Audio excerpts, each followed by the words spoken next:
Well, good afternoon, everybody. A very warm welcome here to Hong Kong for the final round of the UCI Track Cycling World Cup. This is what we've got coming up for you throughout today's programme. We're going to kick off with the men's sprint, which is going to be live in a little while. The women's omnium concludes today with the points race. The men's sprint, we're going to take you through the men's semi-finals and into the final. We'll also have various different victory ceremonies as we go. We've also going to bring you the women's keirin. We'll go into the second round and into the finals as well of that competition. And we'll bring you the conclusion as well of the men's omnium.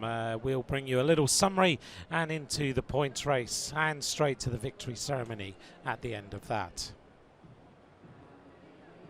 We're also going to decide the men's sprint right towards the end, and we'll also have the victory ceremonies of the World Cup winners overall, and the women's keirin and men's sprint will conclude everything. And finally, we'll bring you the World Cup round winner at the end of the programme.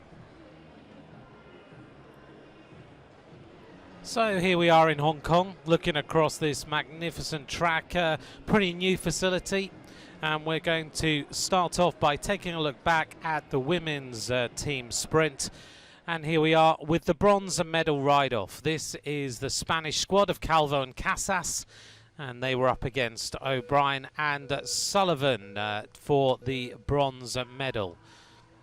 All very important, of course, at this time of the season, with the World Championships now 7 weeks away. And we're, of course, in the year of the Olympic Games here in Rio. So we are seeing here squads that are looking to try and get themselves honed and ready for the World Championships. At the end of lap 1, it was Spain slightly ahead, putting in the power as the Canadian squad tried to get on terms, running in towards the finish line.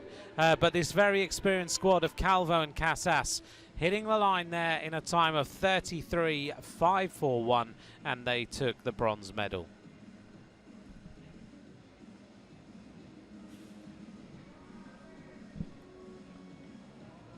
So a very good bronze medal there by the Spanish squad, really putting the power in towards the end of the ride. Calvo and Casas, though, as I've said, very, very experienced.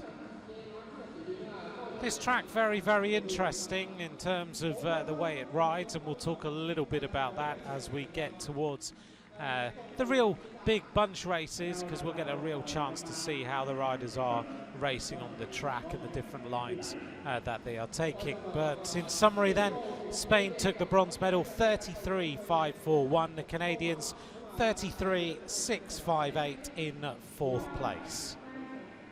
So we turn our attention then to the ride for the gold medal, and a very experienced pairing here in the Rus Velo colours. The two Russian riders, the silver medalists in the World Championships in 2015. Shmuleva and Voinova against the British pairing of Katie Marchant and Jess Varnish.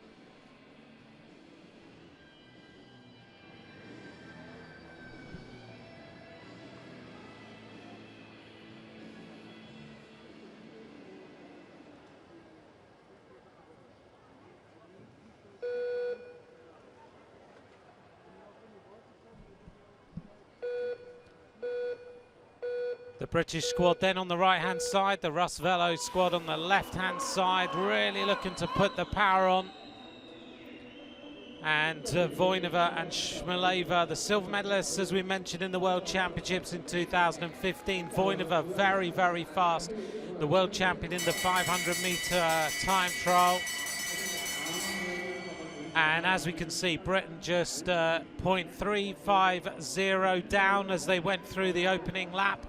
And looking now to capitalise on the performance, the Rus Velo squad racing towards the finish line and taking the gold medal in 33.035. A fantastic performance by Shmuleva and Voinova in the women's team sprint. See the speed of this rider, Voinova. She's very, very fast. 500-meter time trial world champion. She set a world record in Grenchen in Switzerland, not even at altitude, over the 500-meter time trial. Very, very impressive indeed. So the gold medal goes to Russ Velo, the silver medal goes to the Great Britain pairing of Marchand and Varnish, who will be very happy to put themselves up on the podium as that pairing continues to get used to riding with each other. Katie Marchand, of course, a relative newcomer to the world of cycling, having switched her attentions from being an athlete, in fact a heptathlete, before she moved into the cycling world. 33.035 and the victory ceremony.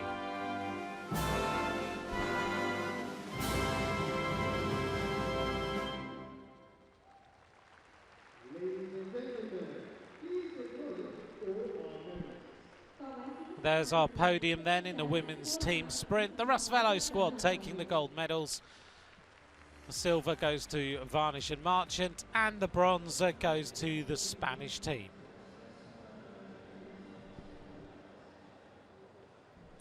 And we turn our attention now to the men's team sprint. This is the ride-off for the bronze medal.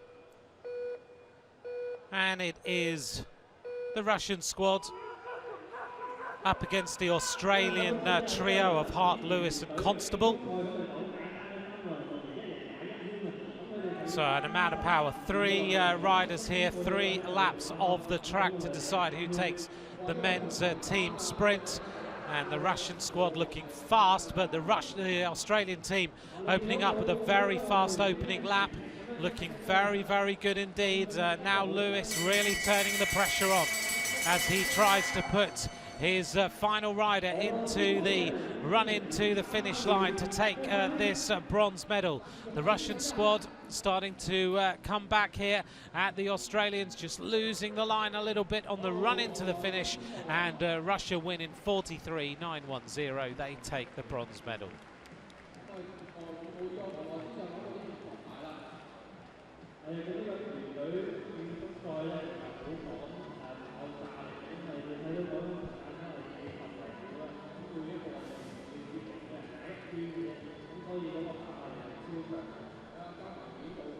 So as we see the Russian squad, who look very, very good throughout that ride, taking the win there to take the bronze medal against the Australian trio.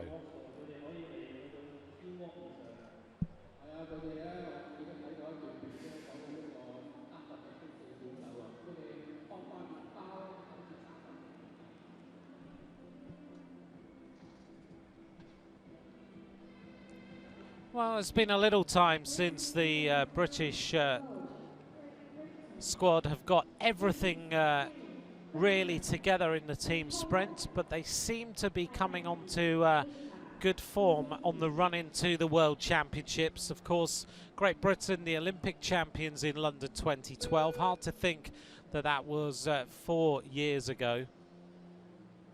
Up against Poland here for the gold medal, and Poland riding very strongly. Bielecki, Lipa and Kuczynski in the red and white, and over here on the other side of the track, the trio swapping around one rider out of the team that actually got themselves into this ride, but they're going to lead off with Phil Hines, the Olympic team sprint champion.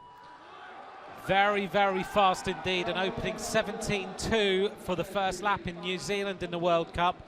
So looking now to really turn the pressure up on the Polish squad.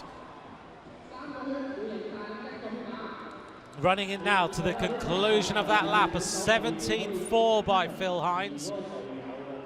The Polish team just a slender bit down now, and it's going to be a very, very close tussle between these squads as we see Jason Kenny lead through for Great Britain, leaving Callum Skinner now on the track. And this Polish squad really are trying to come back now at the Great Britain team, racing in towards the finish line, hitting the line. Great Britain take it 43.751 to Poland's 43.802. Great Britain win the World Cup for the team sprint here in Hong Kong.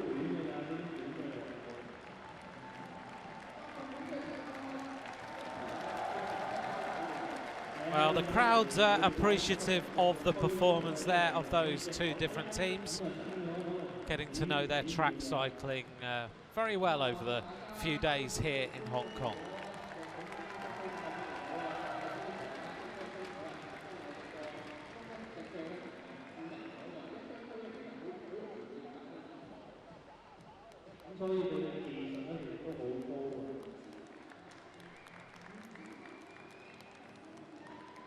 Well, thank you very much for joining us here for our live coverage of the World Cup here in Hong Kong. It's the final round of the World Cup. We started off in Cali in Colombia as we see the presentation now of Great Britain.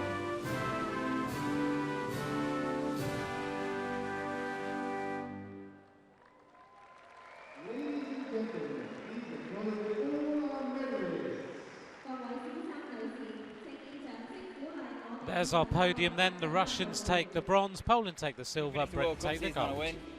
And we know we got to get better really if we want to win the Worlds and we want to win the Olympics, which we ultimately do want to do. But you know, this shows that we're on the right track, and this is a kind of a good step in the right direction. So we need to kind of go home and keep doing the hard work and keep doing what we're doing, and hopefully we'll get some big results off the back of it. So interesting talk there from Jason Kenny. Seems to be pretty focused into Olympic year as we turn our attention here to the women's sprint. This is the ride for the bronze medal between Stephanie Morton of Australia and Anastasia Voinova of Russia.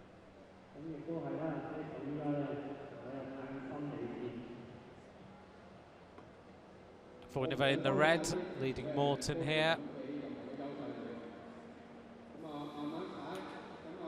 Notice the little power meters underneath the saddle of Stephanie Morton, which is just containing all the data that she's putting out so the coaches can analyse the performance. Voinova not got her power meter on that little clip under the saddle. Morton just hanging back a little bit. She was, of course, a rider who was a pilot in the Paralympics, and now turning her attention to try and take a gold medal in the Olympic Games when we get to Rio. They've got such an incredible, talented bunch of sprinters in the Australian squad overall, with Anna Mears, Stephanie Morton, Carly McCulloch, who is going to join us in the commentary box shortly when we get to the live coverage of the first race, which will be the men's sprint. Looking back here at highlights, Stephanie Morton then on the front here as she leads Voinova. Voinova now trying to challenge, almost just sliding the wheels a little bit as she went around the red line there and racing to the finish. Voinova races through in 11.591, 62.117 kilometers an hour. She put the throttle on. You just look at that front wheel, it's just moving around an awful lot on the track. Racing towards a conclusion though, overtaking Morton, throws the bike at the line. So 1-0 up for Anastasia Voinova as we go here to take a look at the women's sprint and the ride for the gold medal. This is a very popular rider, of course, here with the home crowd, White Shirt Lee. They call her Sarah Lee here in Hong Kong. World champion in the 500-meter time trial previously. Up here against Junhong Lin of China. They're in second place.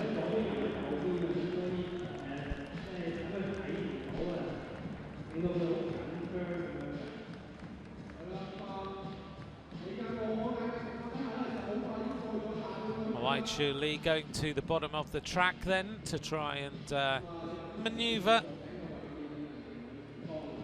the rider from China into the lead. I have to admit though, White Shirt Lee has looked very, very good in competition here on these Hong Kong boards. She looks like she's moving into very, very good form as we head towards the World Championships. Looks pretty sprightly actually on the track compared to how we've seen her over the last few months. So maybe those big blocks of training now are paying off. Here we go now as the bell sounds. She goes to the top of the track. And Wai Chu Li goes now down inside the red. She's going to be challenged here by the rider from China. Around the outside, the crowd going pretty wild, throwing the bike to the line. 11.576, 62.197 kilometers an hour. And the rider from China taking that sprint there against Li of Hong Kong, China. Very, very pleased with that performance. Left it very late indeed to come off the wheel, but this track does allow that, to leave it late, accelerate around the outside, through the bike of the line. It was very tight, but she managed to take that win there against Wai Chu Li of Hong Kong, China. Just sliding again the wheels a little bit. She hit the line. Look how close that was. About, yeah, just over the depth of the rim there as she threw the bike of the line.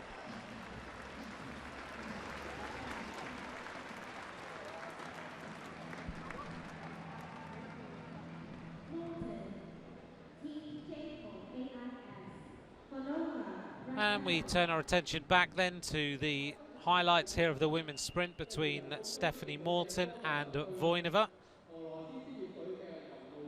Voinova is 1-0 up. Stephanie Morton leading off here. Noticeably wearing very, very short socks here.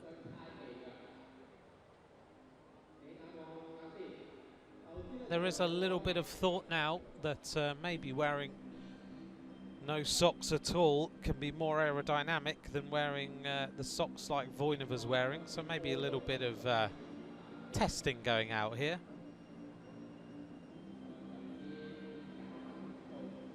Voinova there in the red. Stephanie Morton has got a lead this time. The rules, of course, dictate that. So she's just trying to outfox Voinova to manoeuvre her to the front.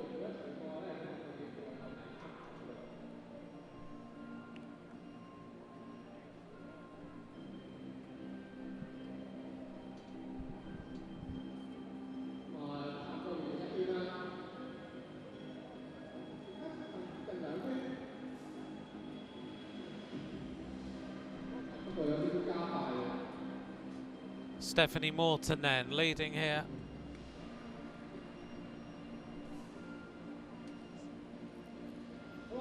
Looking around here at Voinova, who's starting to open up the gas a little bit as she goes towards the top of the track. Morton takes her down towards the red line. Now she's going to go back up and wait until Voinova pounces to try and go past her. Stephanie Morton leading again. Now she's going to try and accelerate, but Voinova's already 1-0 up. She's going to go around the outside of her, and again the acceleration into the line. She takes it 11.676, 61.664 kilometers an hour. Voinova wins the bronze medal 2-0.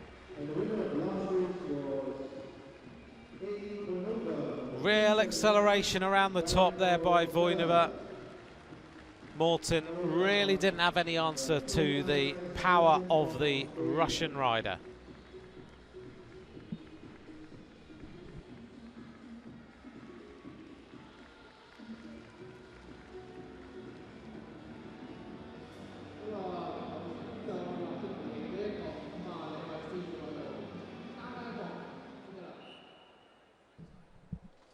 We turn our attention here to the ride between, again, the Chinese rider Junhong Ling and Wai Chu Li. In the red and yellow at the front, Junhong Ling leading off. The double toe straps holding the shoes really strongly into those pedals to make sure she doesn't pull the foot out. Again, one rider with no socks, or very short socks, and Wai Chu Li, who has got the socks on as normal. Those visors really showing or giving nothing away to either rider as to the focus, the tactics and everything else.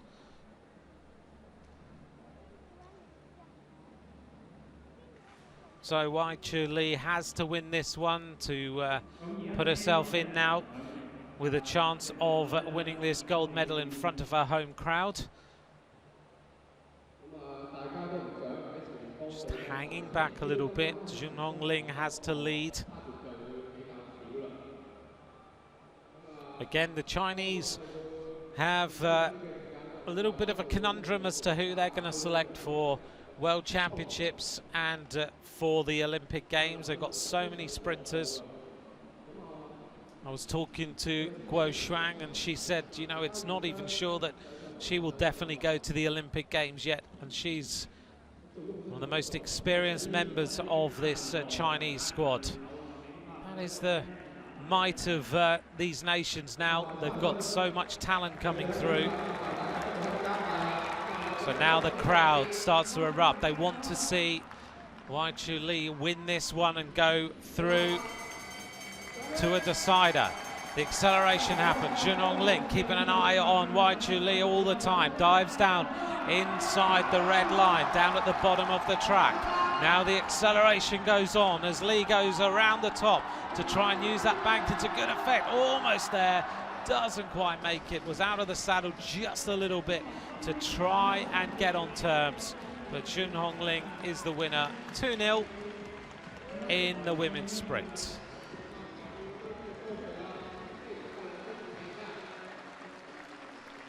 All smiles from the rider from Hong Kong, China. She's enjoyed riding in front of her home crowd. There's an awful lot of attention on her.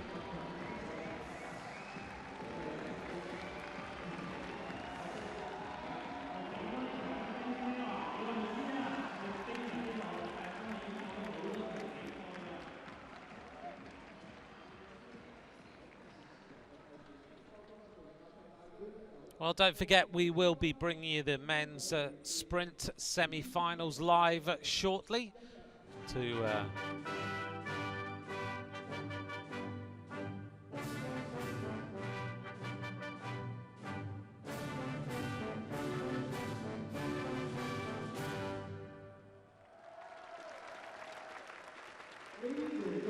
all smiles on the podium. Anastasia Voinova, Wai Chu Li and Lin Junhong.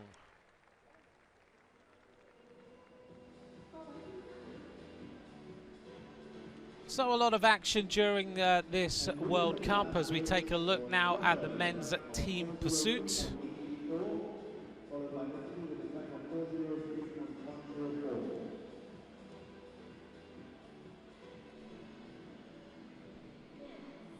And this is the competition for the bronze medal. And this is a Great Britain team: Ollie Wood, Jermaine Burton, Keirin Amadi and Chris Latham, lining up against the German quartet of Lampeter, Roder, Schomburg and Weinstein.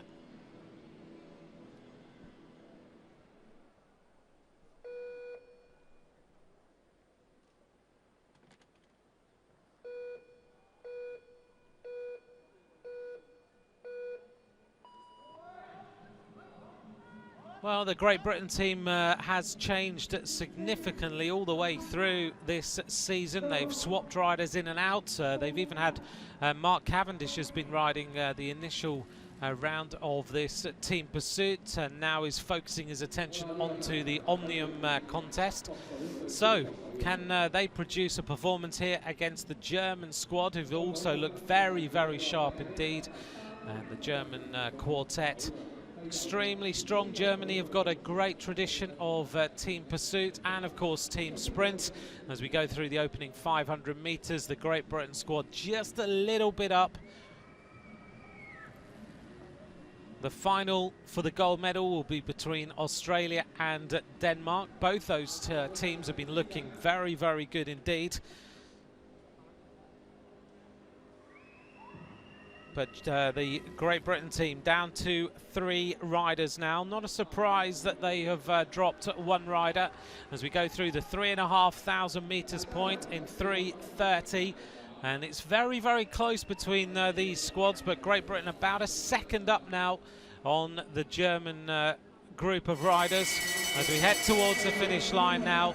And Great Britain go through 3:7:50 fighting, and it's going to be very, very close. The Germans are fighting their way back, and the Great Britain squad just trying to find a little bit more power as they go side by side across the line in 3:59.706, just over 60 kilometers an hour, and they are the winners of that ride in the team pursuit. 3:59.706 for Great Britain to take the bronze medal.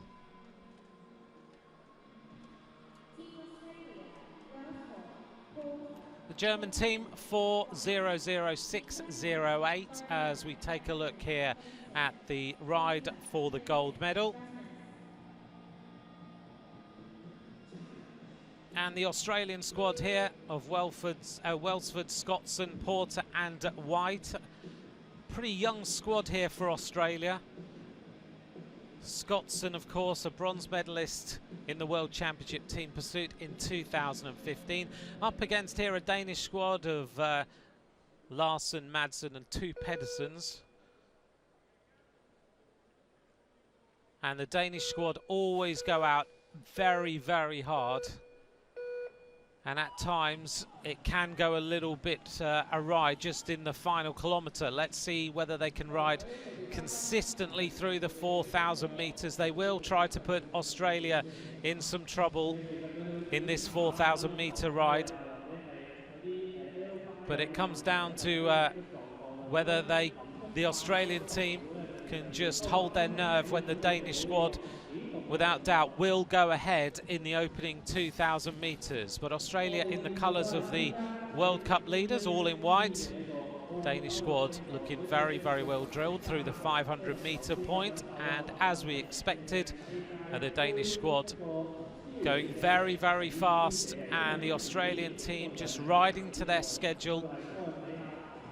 Such experienced coaches in that Australian pen there who will have looked after this squad as they get together to try and win this gold medal in this World Cup. The Danish squad, you can see the gap starting to open in the wheels there. The front rider very, very strong, but they go through the opening 1,000 metres in 1:30.007. A dodgy change there by the Danish squad, losing the wheel at the back, and this is where they sometimes, after the 2,000 metre point, can really start to feel the pressure.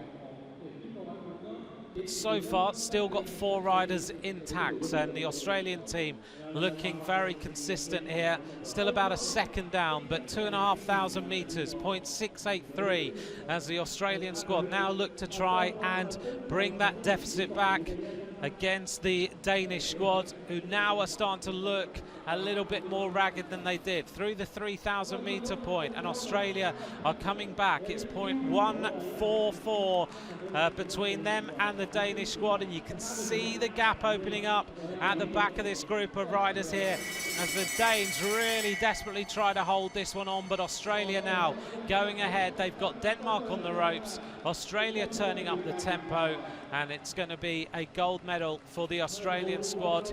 A little bit of gap opening up again between the riders, but Australia finish in a fast time of 3:57. They did a 3:56 in the qualification round, and Denmark just over 4 minutes take the silver medal. 4:00.894.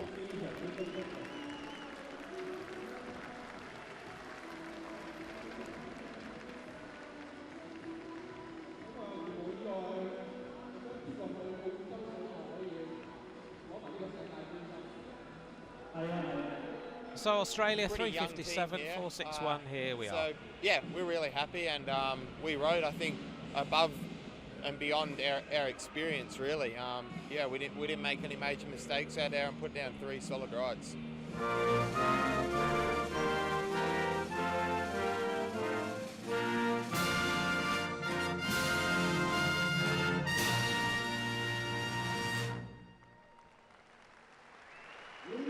There's our podium then. The Great Britain team take the bronze, Denmark take the silver, and the Australians take the gold medal in the men's team pursuit.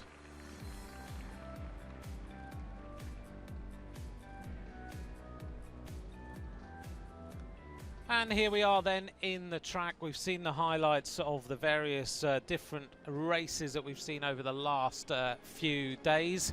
As we glance across this magnificent velodrome, I'd like to welcome alongside me to just give us a little bit more analysis here in Hong Kong, a world champion on numerous occasions on the track, a Commonwealth Games champion, a bronze medalist in the Olympic Games. A very warm welcome to Carly McCulloch. Nice to see you here this afternoon. Yeah, thanks for having me back. It's a pleasure to be here, and I certainly hope I can add a little bit of insight into what's been happening over the last few days. Yeah, we'll talk about the track, we'll talk about what has been happening. This is new, isn't it? It used to be that the riders would turn over cards, but we're now doing everything on iPads. Yeah, look, I think it's actually a pretty good thing, because I think some people were a bit sneaky and looked at what the commissaires were using with the cards. So with the iPad, there's no little sneaky, sort of having a look at what numbers you can possibly have. So it's a little bit more fair, and I think it's just showing how far track cycling is coming in terms of the technology. Okay, so we are. There is method to all this thought. We're going to see the semi-finals now of the men's sprint, and of course this is one of the disciplines that you take part in here on the track. We're up here with Jason Kenny of Great Britain and Patrick Constable of Australia. This is a good one to start with, isn't it? Yeah, it certainly is. It's exciting for us having Patrick up here in the semi-finals. He's a great young talent, and he's facing the current Olympic champion, so he certainly has the odds against him, but he's been training really well, he's been racing really well, and I think it's going to be a tight, hard-fought battle. Now this track is pretty interesting. I touched on it just before you got here. As we see the sprinters line up now. Just the rules for anyone who's joining us for the first time. Track sprinting, the best of 3 if it's required. So the first person who wins 2 rounds will go through to the final for the gold medal. But it's a different track, isn't it? As far as the design is concerned, short straights, about 10 meters shorter than normal, and long bankings. Yeah, look, it's actually a track that I prefer. So, the more times that you can spend in the bends, the more speed you can generate. So I certainly like the wide bend tracks, and I think it is making for some interesting sprinting. It is a little bit bumpy out there, which was a bit interesting when we first got on it a few days ago. And you're seeing a few riders getting caught out a little bit, particularly in the sprint. So it'll be interesting to see in this race right here, whether people can hold their line out of the bends, and making sure that they're using the bends to their full capacity. So in terms of the tactics here, of course the rules are that Patrick Constable has to lead unless Jason Kenny chooses to overtake him in the opening phases of this race. They're staying down on the blue, the Côte d'Azur at the bottom. This track's a little bit unusual in that many tracks you have the transition into the blue, which is sometimes concrete or another structure, but here it's totally wood. So if you slide on wood, which is always not great, is it? Yeah, and it also it feels heavy everywhere. So you don't get the nice concrete feel, and then up onto the board. So as we see Pat here starting to wind it up, he really needs to make sure he keeps this distance from Kenny. Here we go then, Patrick Constable opening up the sprint. Jason Kenny, who's been starting to look much better than he has in the last few months. Here we go, Constable dives down inside the red. Kenny's going to go round the outside. Is he going to get on terms? Throwing the bike. Oh, that was close. 10.555, 68.214, and Constable scalps Jason Kenny. You know what, Pat just rode that really fantastically. We've been seeing Jason in the earlier rounds really taking some big distance down the back straight, whereas Pat just went a little bit wider down the back straight and was able to not give Kenny that nice run. And as you can see, he just fought hard up into this home straight, and he's got there. Yeah, fantastic performance there. Kenny trying to challenge on the outside. Very close between those two riders, about the width of one of those deep section rims by the looks of things. Win's a win and a loss is a loss in this sport, so certainly has to take that one. It doesn't matter whether it's a millimetre or a metre, does it? No, definitely not. I actually won my first race by 0.001 of a second in New Zealand, so I certainly claimed that one. Absolutely. Here we go then. This is Chu of China up against the great Francois Purvis, a world champion of this discipline. Dublin, a world record holder at the 1 kilometre. I know I spoke to him in the European Championships just a few months ago, and he was having a real trial with himself as to his form and everything, and he said to me at the time, I've just been travelling and I haven't had time to just focus on training. I've been travelling, racing, and that's been it. He's a rider who really needs to knuckle down and get on it, doesn't he? Yeah, look, for sprinters, it's really important that we get that quality of time without, you know, the racing, so that we can, you know, improve strength, we can improve speed and all those sorts of things. It's not like a road racer who gets better with more races. The less amount of races we can do and just focus on a couple in a season is really probably more beneficial. So, yeah, I certainly feel what he's saying there. So in terms of when we think of athletics, we think of a 100-metre runner like Usain Bolt. We don't see them race very often at all, do we? So you can really liken the sprinters. Yeah, that's right. I think it's very similar. So, you know, one of the most important things for sprinters is rest and rest from the very difficult training that we do. So, you know, we haven't seen Purvis yet this year, and it's exciting to see him here and see him in the semi-finals. Here he is then, sitting up there in the blue. He's up against Chu of China. We know so much about Francois Purvis. The Chinese are developing more and more talent all the time. And I can imagine the different nations, whether it's Australia or Great Britain or France, are concerned about the Chinese because they're just getting more and more talent all the time. Oh, look, you know, they've really come out of the woodworks the last sort of 2 years in particular, and, you know, it helps that they've got a really quality coach in Benoit Vetu. You know, they've certainly, particularly in the women's sprint as well, and with Chu now we're seeing the men come through, so it's exciting for them, and it's also a little bit scary for us. So you have to keep on your toes. That's all right. the time. So Chow then will be at the back here in the red and yellow of China. Francois Purvis in the blue. He's a big fan of Nutella. He eats a lot of it. I can't say that I have that same taste in chocolate spreads. Okay. He celebrated his World Championship win in France by not going out and having lots of beers, by going home and having his jar of Nutella, is what he said. I'm not sure which is worse. Well, Aussies would go out and drink beer, surely. Not the elite athletes. No, okay. Here we are then. Here's the race as we look here at Chu of China and Purvis in the blue of France. The sprint started to open up, and of course it's all about the tactical awareness of how you maneuver your opponent exactly where you want them. Here we go now as we hit the bell. Chu really ramping into the back wheel here of Purvis, who's going to have to accelerate hard. Look at the acceleration of the Chinese rider, and Purvis has just said, I can't go with that one, and the Chinese rider will go 1-0 up. Yeah, that was impressive. Certainly has a long sprint and a very big acceleration. So I think Purvis was trying to keep him slow, which was, I think, the right tactic, but he just was going a little bit too slow in that crucial bell lap, and just his acceleration down that back straight was impressive. Let's take a look here then, Carly, at what actually happens. So Purvis is trying to hold back so he has to jump, and then Purvis can use his acceleration, yeah? Yeah, that's right, and I think the mistake that Purvis probably made was that he was a little bit low coming into that bend one, and he didn't get the advantage of using the banking like the Chinese rider got. So you can just see there, he's just got so much more speed down that back straight, and just too easy getting around. So Purvis is going to have to go back into the track centre, analyse what's gone on here. He'll have to get his tactics absolutely nailed, and he'll be looking to take this through to 3 races so that he can qualify for the final and go for the gold. That's right, and you know, whenever you've lost a first round in a best of 3 for the sprint, you come in and you say to yourself, I've got 2 more races to go. So hopefully he has that same sort of attitude. Okay. It's been an interesting crowd. It's kind of built over the last few days, but today's very, very busy indeed. Let's just take a look here at the women's omnium. We're just going to recap before, Carly, we go live to the final race of the women's omnium. Of course, an omnium competition is scratch race, individual pursuit, elimination, time trial, and the flying lap. And this is the scratch race.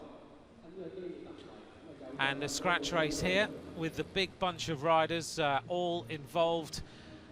Big attack here at the front of the race as we went towards a conclusion of it, and riders looking to try and take laps, and it was Wundersitz of Australia, Elisa, taking the lap. Very strong performance from her to actually gain the lap on the rest of the field. But in towards the finish line then, the sprint very much on. The points are all important, and it was Sharapova at the front with the Venezuelan Gonzalez, and a big crash as the riders raced in towards the conclusion of the scratch race. But there you go, you can see so many riders hitting the deck.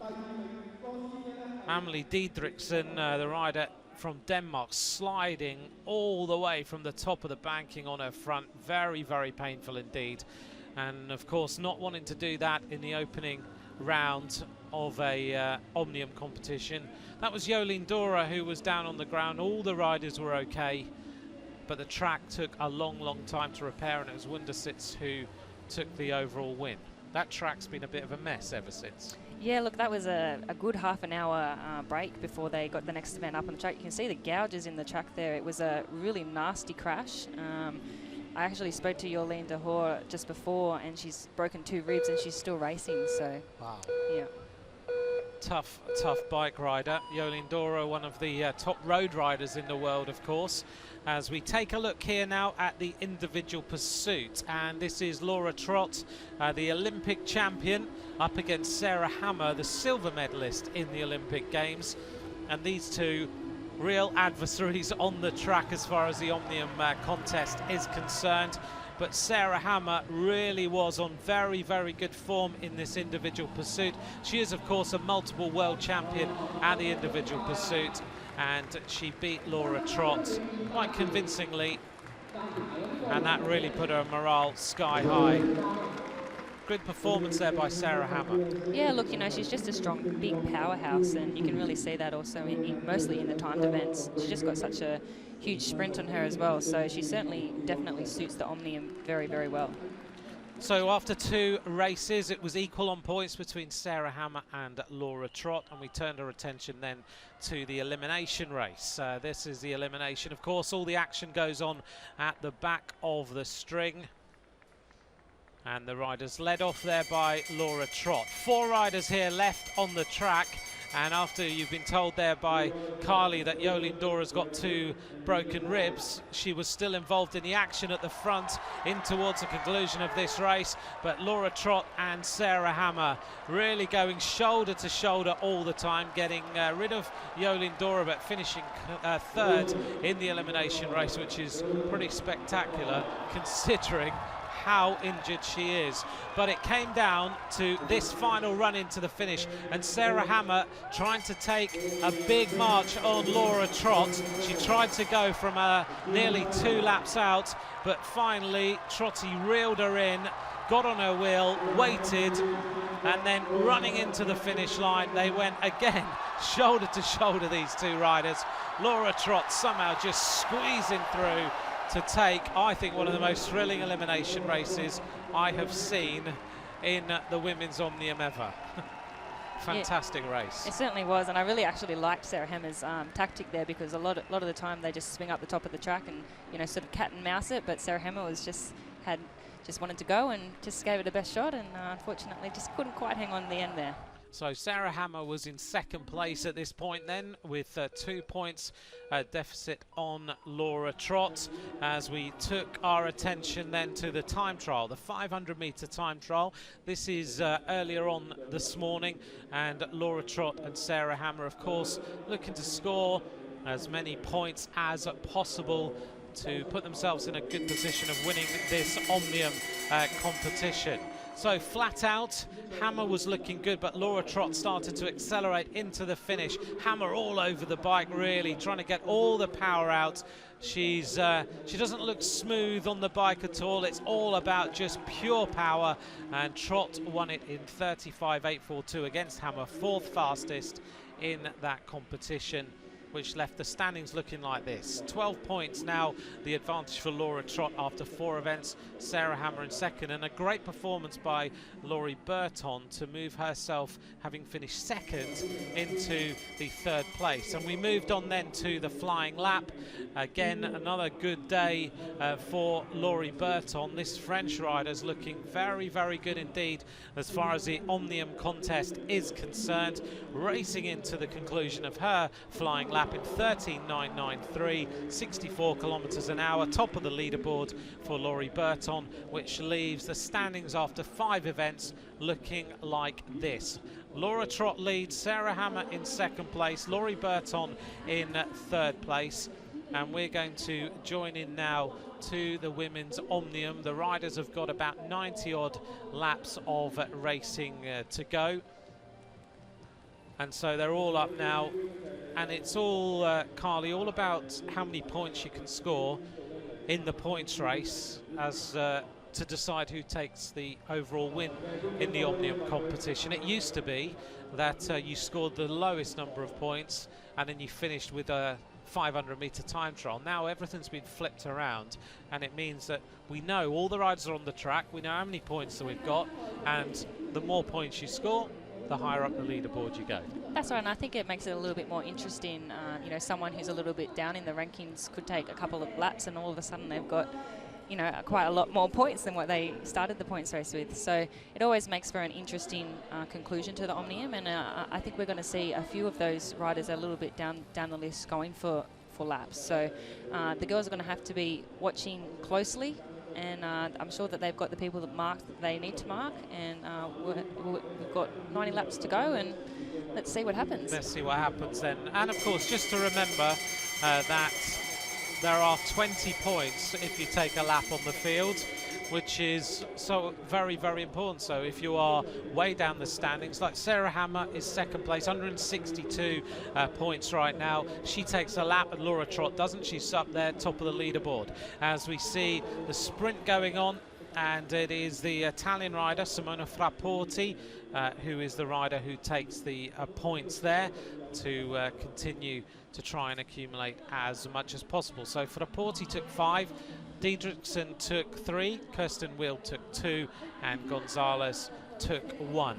And again, coming back to that first day crash, I've seen Amelie Diedrichsen. She's covered in scrapes and bruises and everything after that long fall down the track. Such an impressive way of being able to just come back onto the track and race like this. She's got cuts on her face and everything. They're tough bike riders, aren't they? Yeah, you know, they certainly are. And just going back to Jolene, when I spoke to her, I said, oh, you know, how are you racing? How can you do this? And she said, well, bike racing hurts anyway, so having 2 broken ribs doesn't make much of a difference. So that can give you a little bit of an idea of how tough these girls are and how tough these track riders are. And they certainly are very impressive, and it's great to see. I think all the girls who crashed are still out there, so I think that's you know, quite an exceptional. Yeah, they're all still there, and they're all racing very, very hard. But tell us, Carly, at this point in the season, this is Rio Olympic year, and those of us who follow cycling, everyone talks about, oh, you've got to score points, you've got to make sure you qualify for World Championships and Olympic Games. But it is literally now is the time you have to start to show great form. You'll have scored points, won't you? But no one's assured of an Olympic place or a World Champs place. Yeah, you know, that's exactly right. You know, just taking my situation, for example, we've got 3 girls going for 2 spots, and we've also had some wonderful results this year. We've got all the points that we need to. We're qualified, so now it comes down to results and who, you know, is placing higher and who's having the better results. So, and I'm fairly certain it's pretty similar across the board. You know, with the British girls, we know that they've got 3 very tough competitors out there. Even in the teams events with the teams pursuits, no one's got a ticket to Rio just yet, so everybody's out here to prove a point and hoping to get that plane ticket. When does everything kind of get decided? After World Championships, or is there a moment where you all know that's the time, that's when we're going to know if I'm going or not going? Yeah, look, the World Championships certainly probably has the last sort of final influence on selection. Final teams are announced, I think it's around about June. I'm not 100% sure. I'm just focusing mostly on just getting myself to the World Championships at this point. So, and I think that's probably the smartest way to go about it. Every race is an important race, and every race is a chance to put your hand up to the selectors. We're taking a look here at little attacks now starting to happen at the front of the race. Don't forget you can join us on Twitter at Ant McCrossan or at Carly McCulloch if you would like to. We've got two of the hardest names to spell on Twitter, but there you go. Yeah, that's right. My parents certainly didn't make it easy for me now as we see the sprint commence. Here we go then, 81 laps of racing to go. Again, very important. The points situation, 5 for the winner, 3 for second, 2 for third, and 1 point for fourth place. As we see this sprint starting to open up now, who's going to take the points at this time? It was really, really tight on the line there by the Lithuanian rider and the rider on the outside, but a big and Jolene Dora has raced across to join up with the Canadian rider here who's gone on the attack. And just confirmation, it was Romanoita of Russia who took 5, Throbaita of Lithuania took 3, Salcedo took 2, and Lu of China took the 1 point. But a big attack here now as we see Kirsten Wheel dangerously going across as well in the white colours as the World Cup leader. And there's confirmation on your screen of the sprint. 5, 3, 2 and 1. Still this attack is continuing, but it looks like the rest of the peloton are going to race back across to them. Elisa Wundersit sitting on in this group. A new rider really in the team, yeah, relatively new. Yeah, she's relatively new. I think this is her second or her third Omnium. She said she was very much looking forward to the points race, so hopefully she will get some good points here as we see Laura Trott's still leading on 180 points. Yeah, she's doing well. Laura Trott 180, Sarah Hammer 162, Laurie Burton 160. They're the top 3 at the moment. Then you go to the Polish rider Gosia Wojtyra 144, Gonzalez of Venezuela in 5th, and Sharakova in 6th place. So any rider who really wants to get into the medals has to try and take a lap here. They've got to chance their arm, got to go out, try and take the lap and sneak away, and then put Laura Trott, Sarah Hammer and Laura Trott, Sarah Hammer and Burton in a little bit of difficulty. But the Australian rider Wundersit's now at the front going on the attack. What do we know about her? Well, she took a lap in the scratch race this morning, so she was very proud of herself for that, and I was very excited for her. And I think that this is exactly what she's trying to do now. So they've got quite a gap now, and it looks like the peloton are letting them get away a little bit. I don't think that these are in any sort of danger of taking medals, and I would actually anticipate that we're going to see a tight, hard battle between Hammer and Burton, because there's only 2 points separating them, and I'm sure that neither of them want the bronze medal. I'm sure they want the silver medal. So it's going to be interesting to see what happens a little bit later in the race and with the sprints. These 4 riders then working well together, although the big reaction has come from the French rider right on cue. Laurie Burton has decided she doesn't want too many riders sneaking away. As we see here at the front, this is Holly Edmondson.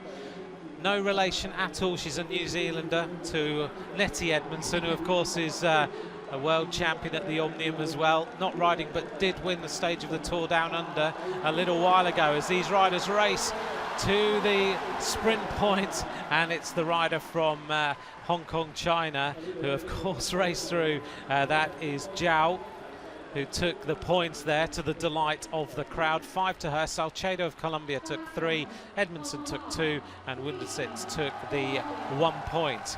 They are getting into their racing here in Hong Kong, aren't they? Yeah, they have, and it's taken a little bit. The first day they were a little bit quiet, but as the racing's gone on, and I've noticed a few of the riders sort of pumping up the crowd as they've gone up onto the track, and the crowd is loving that. So obviously when they see a Hong Kong rider do well, there's a lot more enthusiasm in the track, but they've been really fantastic and very hospitable.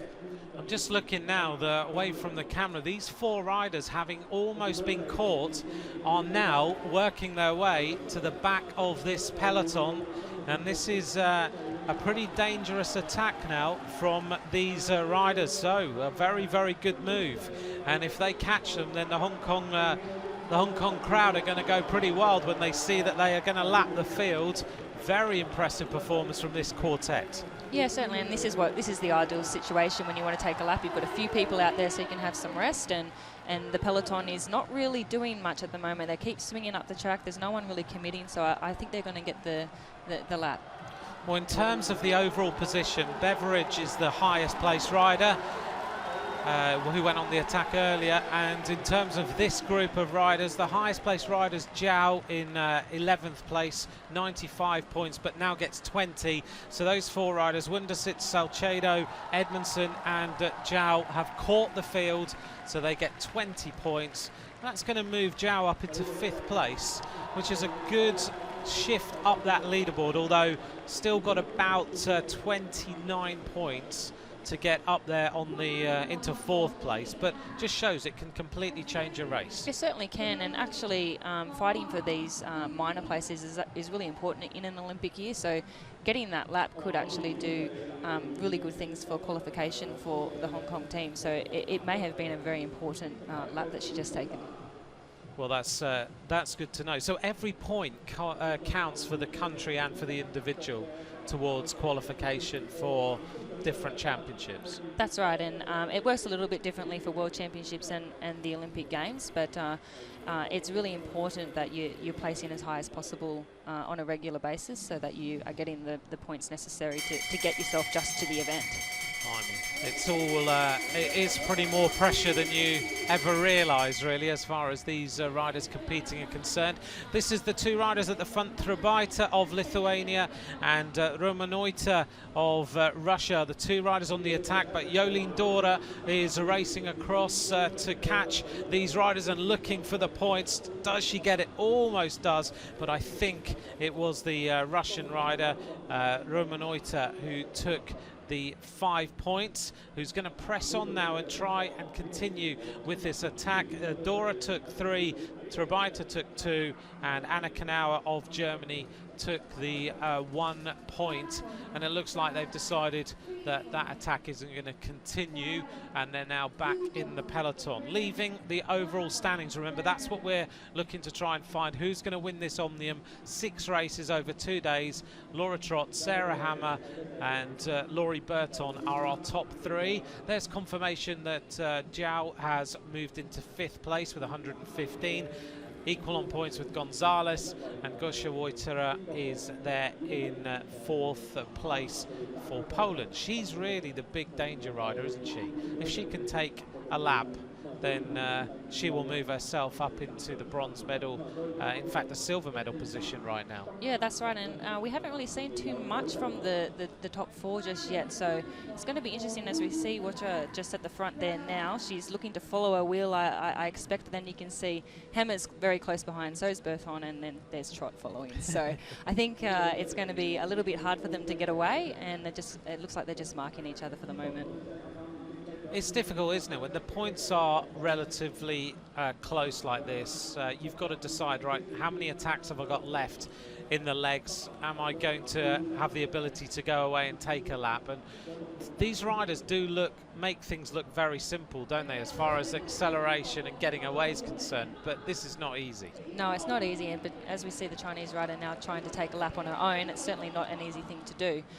With Alyssa now following, who's bringing the peloton back. So, yeah, and it's going to be a lot harder for the top 4 girls to get away because, as I said, they're marking each other. So whenever they make a move, someone else makes a move, and it's very hard to get away. So Liu of China now is on the attack, trying to get across to the peloton again to try and take a lap. She's a little bit further down in terms of the overall classification, but she's holding off this peloton, starting to grow her advantage. And again, it's Wojtyła of Poland who's on the front of the peloton, sitting in 4th place. You kind of feel that she's got to try and do something to get up there. Amelie Diedrichsen is the rider in the green helmet there for Denmark. You can easily pick her out on the front of this group. These POC helmets are very easy to spot. They go with the day glow colours every time. Yeah, it certainly is a unique colour, and so it is very easy to spot. It's very similar to Nettie Edmondson's silver helmet that she had in New Zealand, so you definitely couldn't miss them. No, without a doubt. Very, very impressive indeed. Nice and easy for us to spot anyway. So Liu of China has got one more lap to go to the sprint at the 50 laps to go point, and still has got this advantage on the peloton, who are igniting a little bit. The pressure is going on at the front. Yet again, we can just see them coming into camera shot, and the Chinese rider will take the 5 points, and then it's all about the sprint. Hammer and Trott go shoulder to shoulder again, and it was Hammer who got the better of Trott that time. So things are starting to close up a little bit. Trott is, she lost a couple of points, maybe 1 point there on Sarah Hammer, and every little point will count. As we see Hammer throwing her bike at the line, Trott there in third place, Laurie Burton in fourth. These riders tracking each other like crazy. They certainly are, and I think Laurie was the one who missed out there. She just lost 3 points, so she's going to have to make a bid for a win in the sprint in the next few sprints to go. It's amazing, isn't it, when you think about it? You look at the riders, the caliber of riders that we have here on the track right now. As confirmation, the top three: Laura Trott, 182, Sarah Hammer, 165, Laurie Burton, Wojtyła in fourth place. But you look through this field and you pick names out who are further on down. Jolien Dora, again we mentioned, one of the top riders in the world on the road, rides for the Wiggle High Five team.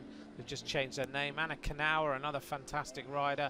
We've seen Ozrine Trebajta leading Omnium competitions before, but you've got rider in here, Kirsten Wield in the white jersey, who's sitting at the moment in 8th place. She's a world champion on the track, and she's not really figuring the sprints, but you put her on the road and she's one of the fastest sprinters in the world. Yeah, it is certainly different. It's definitely not the same as riding on the road. There's a little bit more, I mean, as we were talking about the track before, you have to know the track, you have to be able to figure out the ins and outs of the track, and then put in another 24 riders on the track, and you've got to negotiate them around these tight bends. So I think the crash that happened earlier on has put a few of those bigger name riders down the rankings a little bit, and then of course in the Omnium, if you have a bit of a shocker in one event, that could be your whole event over. So it definitely is an interesting event. I think there's a little bit of luck that comes into play sometimes too.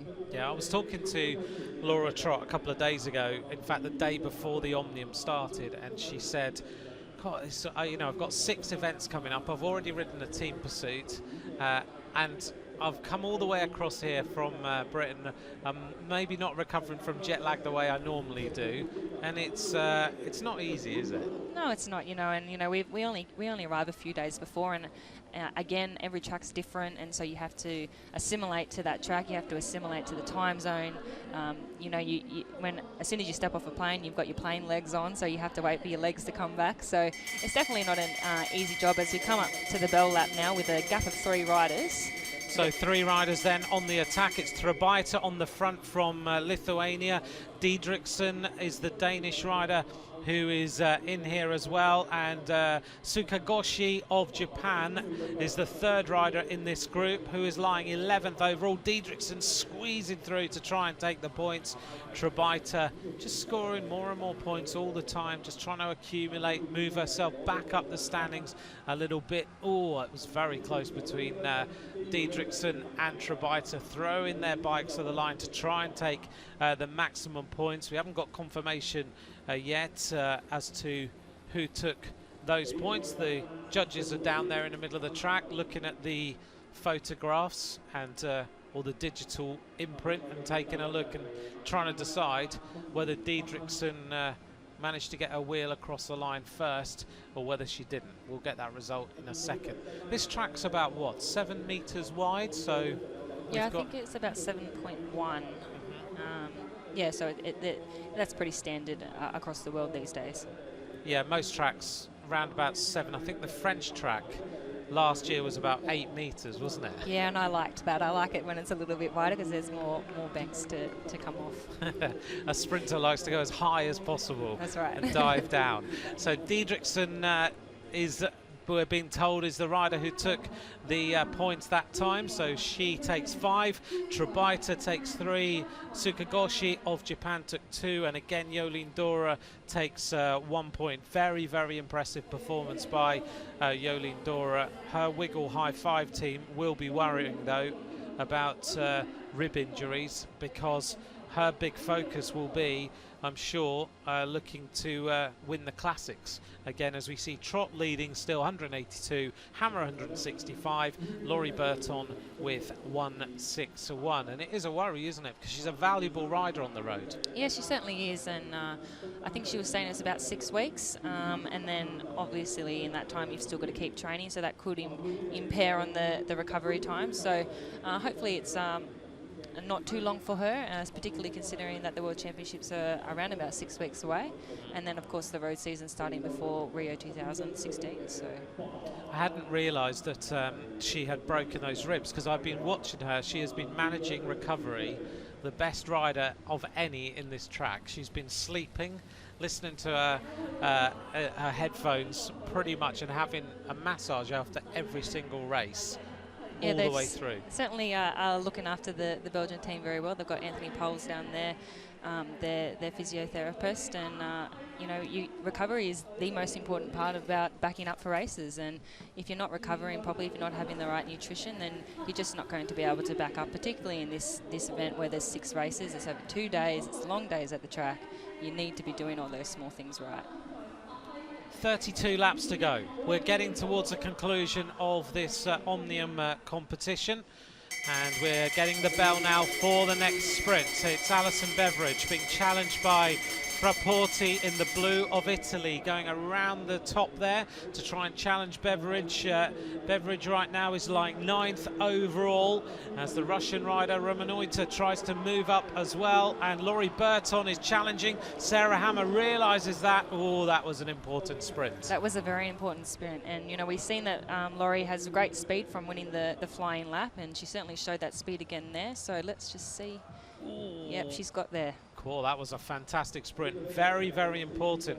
By the looks of things, that will put Laurie Burton within a couple of points now of, well, maybe 3 points. Yeah, 3 points between them now in terms of the overall leadership in the silver medal position. So if she can score a couple more sprints here, then she will move herself into the silver medal. And Laurie Burton isn't a rider, perhaps, we'll just get confirmation first. Burton took the 5 points, Sarah Hammer took 3, Romanoita took 2, Alison Beveridge took 1 point, and now that means that there is only, in fact I was right the first time, 2 points, doing it in my head, 2 points between Burton and Hammer for the overall silver medal. So we're going to see with Trot at 182, Hammer with 168, Burton 166. This is becoming a very interesting tussle. Yeah, it is, and it's exciting. We've got, how many laps have we got to go now? We're coming up now, 26 laps to of go. racing to go. So we've got 2 more sprints, so it's going to be interesting to see. I think we're going to find Hammer marking Burton quite closely. Now, as we see a break of 4 riders with Wonder Sits in there again, trying to get another lap, but the peloton's straight onto it. Yeah, it looks like the peloton don't want to let Amelie Diedrichsen or Wundersitz go. They've already seen Wundersitz win 1 race in this competition so far, so they sense the danger, and they're going to bring this back together with 25 laps of racing to go. Another attack at the bottom of the track as these riders sense a little bit of a lull, and they go immediately on the move to try and go away. Just want to touch on something that you mentioned as we see the attack now at the front, and it's the Belarusian Sharakova being tracked by the Venezuelan rider Gonzalez, and we see at the bottom of the track the Malaysian rider just trying to tease a little bit of a acceleration off the front. You just mentioned recovery, and I know we get asked quite often, what do the riders do in between each race? How is it that you do recover? Just take your discipline, for example, in between each round. Yeah, look, we've got a couple of soigneurs or people who look after us. They make up our food and our waters and our protein drinks and all that sort of stuff. So as soon as we come off the track, we've got a protein shake ready for us. Getting the food in really quickly is important to help the muscles recover. And the rest, lying on the ground, putting the legs up, all those sorts of things are also really important. Now, as we see the sprint with 21 laps to go, we've got the Chinese girl following the Colombian. Here we go then as they head towards this 20 lap point, and it is again the Chinese rider who sneaks through. Kirsten Wild gets involved in the action, and the Colombian rider we've seen on the attack, Salcedo, also trying to score a few points there. That's not going to damage the overall leadership, just riders shuffling around in the overall standing. So really you get off the track as early as you can. Yeah, and actually one of the other things we've been doing here is, because it's quite warm inside the track, is we go down underneath the track because it's a lot cooler down there, so we can cool down the body a little bit, not sweating as much all the time. And we actually use these special things called recovery boots as well that act as a compression, so we've got these big Michelin man legs helping to flush the lactic acid out of the body. So they do actually work? Yeah, they do, and you've got to spend a little bit of time in them, at least half an hour, I think, to get the best out of them, but they certainly do help. So you get into those, get your recovery drinks, get the legs up, and then recover as quick as possible. That's right, and also one of the other most important things is warming up and cooling down properly. So making sure that you do roll the legs out after your races, and making sure that you're warming up with ample time before you have to get out there, particularly with the sprint. You know, it's one effort, all guns blazing. You can't go in there a little bit cold, or you will literally, there was no mercy showing. Yeah, there's no mercy shown in the sprint. So no, it's all power. 16 laps to go. Mejias is off the front. And whilst we've got you here, because I know you're not here for the whole time, but it's been wonderful to have Carly McCulloch with us. We're going to keep her as long as we possibly can, though. We're seeing Mejias of Cuba there in the red and blue going off the front. You've probably got the inside track on this. Joanne Lifford's tweeted us and said, did Germany and Australia not send full-strength teams to the team sprint and team pursuit? In the women's team's pursuit, we sent a development team. They did really quite well. It was a couple of them was their first World Cup. In fact, one of them is still a junior. Wow. So I think that they did really well. In our men's team's pursuit, we had a development team who are still very, very good, obviously taking the win. For me personally, in the Australian team, I rode with our development rider, Caitlin Ward, who did a fantastic job as well. But yeah, you'll see often in the third World Cup that teams don't send their strongest field. Okay, and riders are in training blocks and everything else, but an important point here, 12 laps to go, and Sarah Hammer and Laura Trott have decided that it's time to stretch this race out and to finally just hammer each other a little bit more to take Sarah's surname. These two riders just give nothing away, do they? 1 lap to go to the sprint. Mejias is slightly off the front, but Sarah Hammer and Laura Trott are now in a full duel in towards the finish line. 182 points to 168. Laurie Burton's got to try and do something about this. Mejias will take the points. Trott pedals through and almost nonchalantly looks at Sarah Hammer to take second place. Is that a little bit of play going on here for Laura Trott saying, look, I'm so much stronger right now? Look, I just think that Laura's ridden a very smart race here. She hasn't done too much because she knows she's so far in front, and really it's up to Sarah Hammer and Laurie Burton to make the points because they need it to get the medals. So you're just seeing Laura marking everything, making sure that those key riders don't get away, and you know this is why she's the Olympic champion. She's very smart, she's very fast, and she certainly is a very, very good competitor. Amelie Diedrichsen is the rider who is off the front. Let's take a look at the standings then as we head towards our final run into the finish. Laura Trott leads, 185 points. Sarah Hammer has 170. Laurie Burton 166. So if things stay like this and there is no problems, then that's where the medals are going. And Laurie Burton is running out of time to get herself into that silver medal position. The front of the race right now is yet again the toughest bike rider on this track, Jolien Dora, in terms of fighting through the pain that she must be going through right now with broken ribs, as Alison Beveridge tries to shut the gap for her now, and the attack from the Belarusian Sharakova at the front.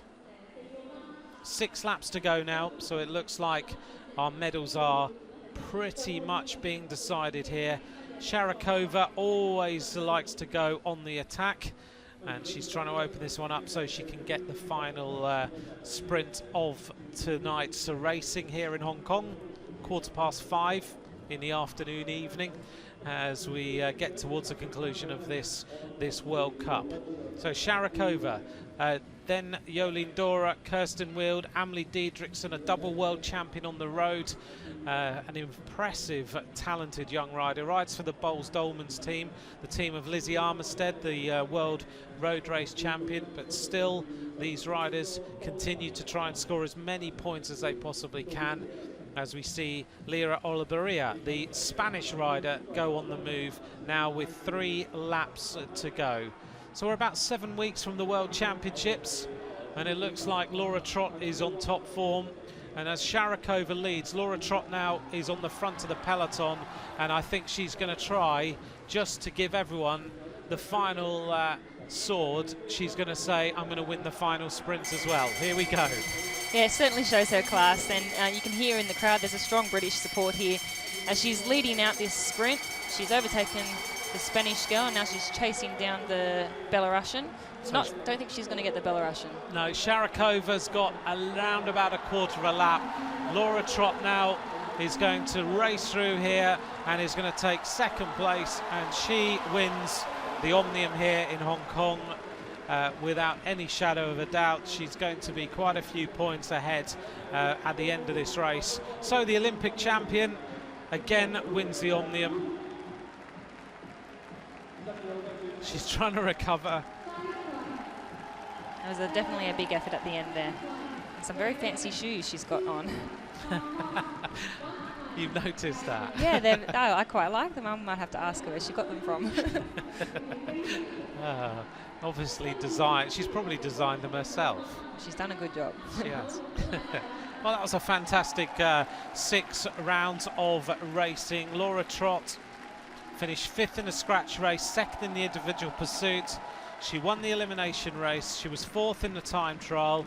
She put in a very good flying lap, and she doesn't need to worry about winning the points race. It's all about how many points you accumulate. Let's just tidy up the sprint. Sharakova took 5 points, Laura Trott took 3, and that leaves Laura Trott on 188 points at the end of this Omnium competition. Takes the helmet off there. Sarah Hammer congratulates her. It's interesting when you look at world level competitions between these riders, and you see how many times Laura Trott's won. She's getting the gloves off quickly. How many sweaty. Yeah. How many times she's won world championships? Oh, she's going to go and give some gloves to somebody. Here we go. They're on the track. But when you look at it, you know, Sarah Hammer has won the World Championship Omnium 2014, 2013.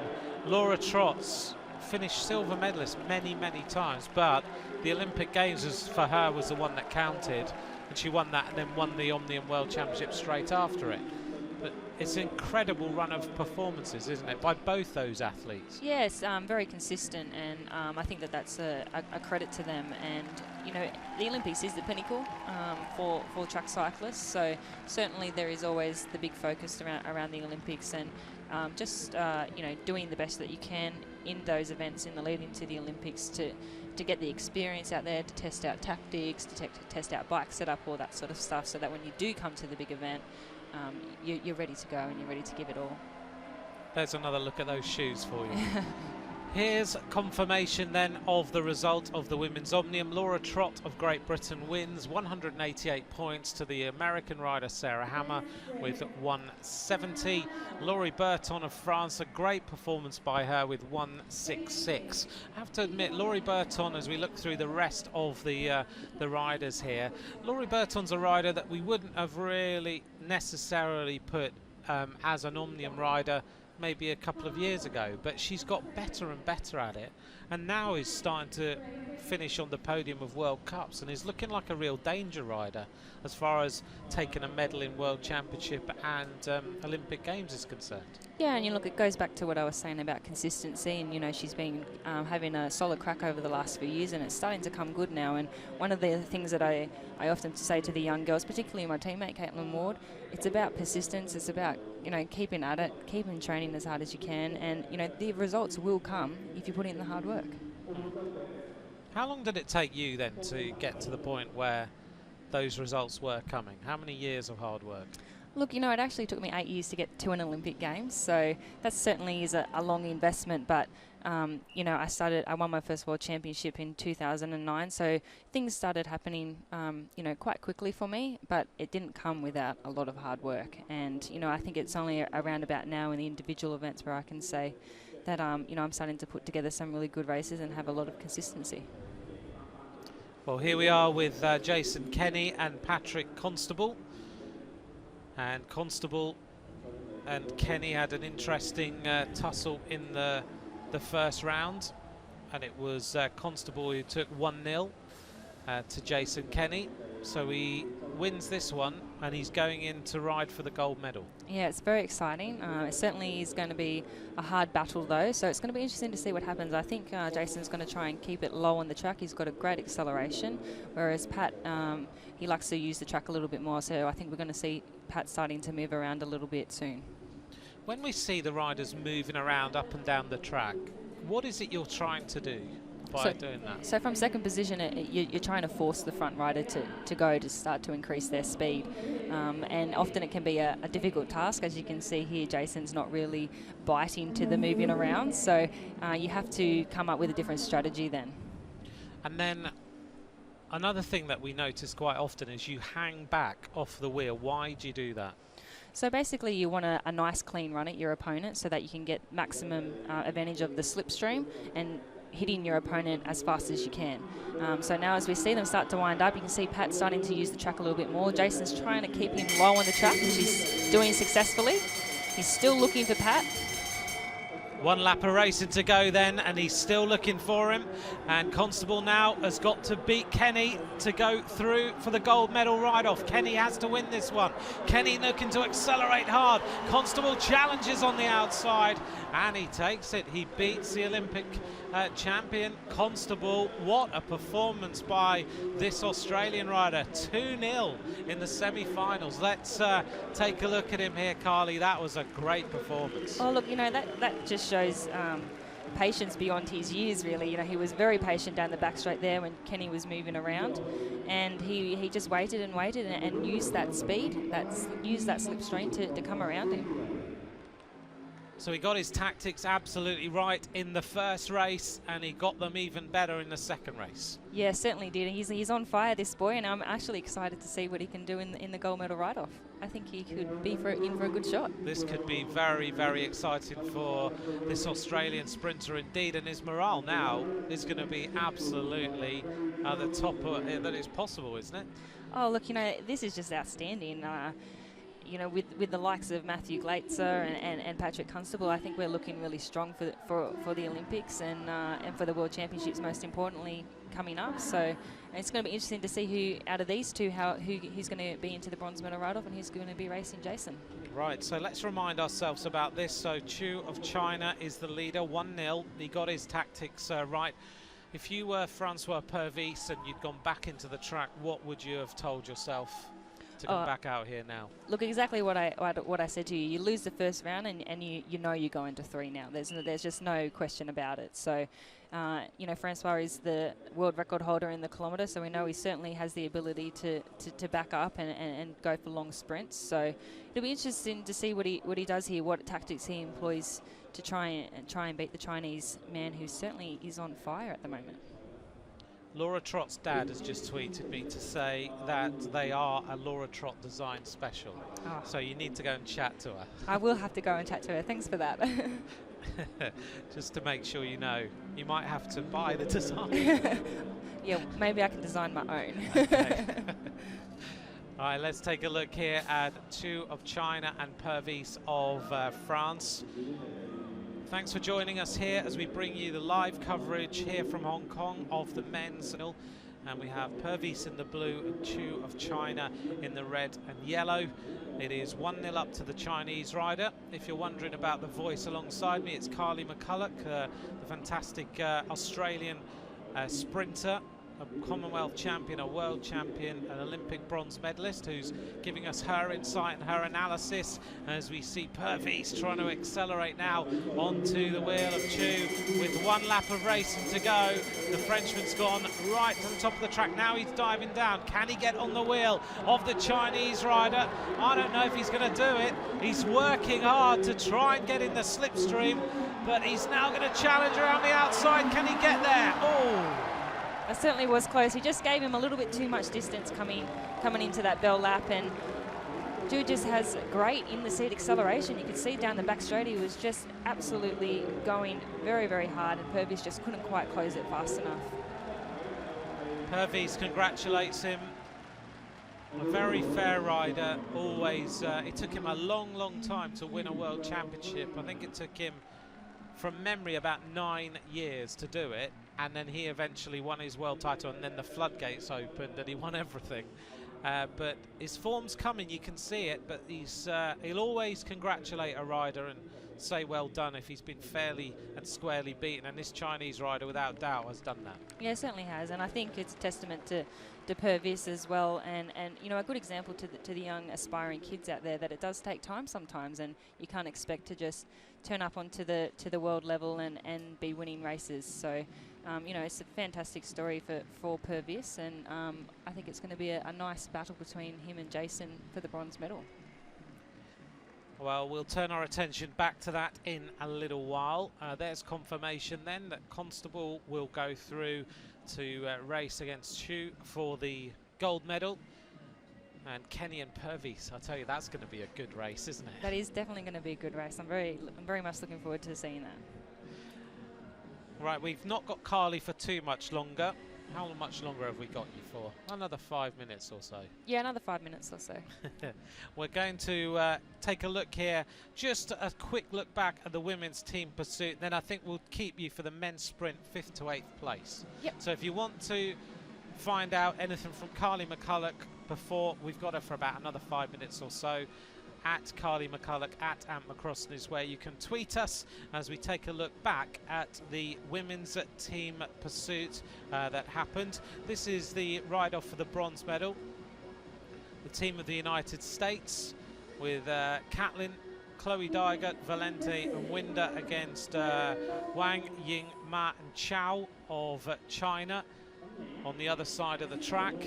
And the American squad, the first time they rode a team pursuit over 4 kilometres, they rode something like a 39, and they're just getting quicker and quicker all the time. And there's one talented young rider in here we should pick out, Chloe Dygert, who won the Junior World Road Race Championships in Richmond in the United States and is an incredible talent. Yeah, look, you know, the Americans and the Canadians are really proving to be great talents in the team's pursuit. We'll see very soon the Canadians riding off with a gold medal. So, you know, they're really doing something right when it comes to the team's pursuit. over there, so it's very exciting for them. I was talking to the manager of the United States, or the coach of the United States, who says there's not a massive amount of funding, surprisingly, in the United States track cycling, so they have to be really careful how they prepare and where they travel and everything. It's incredible to think that. Yeah, it is incredible, particularly for a country like the United States. So it is interesting, and I know that as a sprinter and having friends across the world and knowing that the USA sprinters don't have the opportunity to race often. They often have to fund themselves to get to races, which is a little bit bizarre for us, because we get paid to get we are paid to go to races. So they're doing really well considering that they don't get that much funding. Yeah, it's incredible to think that, as we see the team of the United States go through the 1,000 meter point in 1:09.273, the Chinese team in 1:10.119, and through 2,000 meters again the United States in 2:12.959 to 2:14.536. The United States, without doubt, in this bronze medal ride against the Chinese, looking very, very quick indeed, and on for a schedule of around about 4:22, 4:21 at this point in the race. The Chinese down to 3 riders. Again, though, getting stronger and stronger in these team disciplines all the time. Yeah, they certainly have the talent across the board, and as I said, it is a little bit daunting for us other countries, because they haven't been big players for quite some time. So to see them starting to come through and getting results is really exciting to see, and it's also really great for them.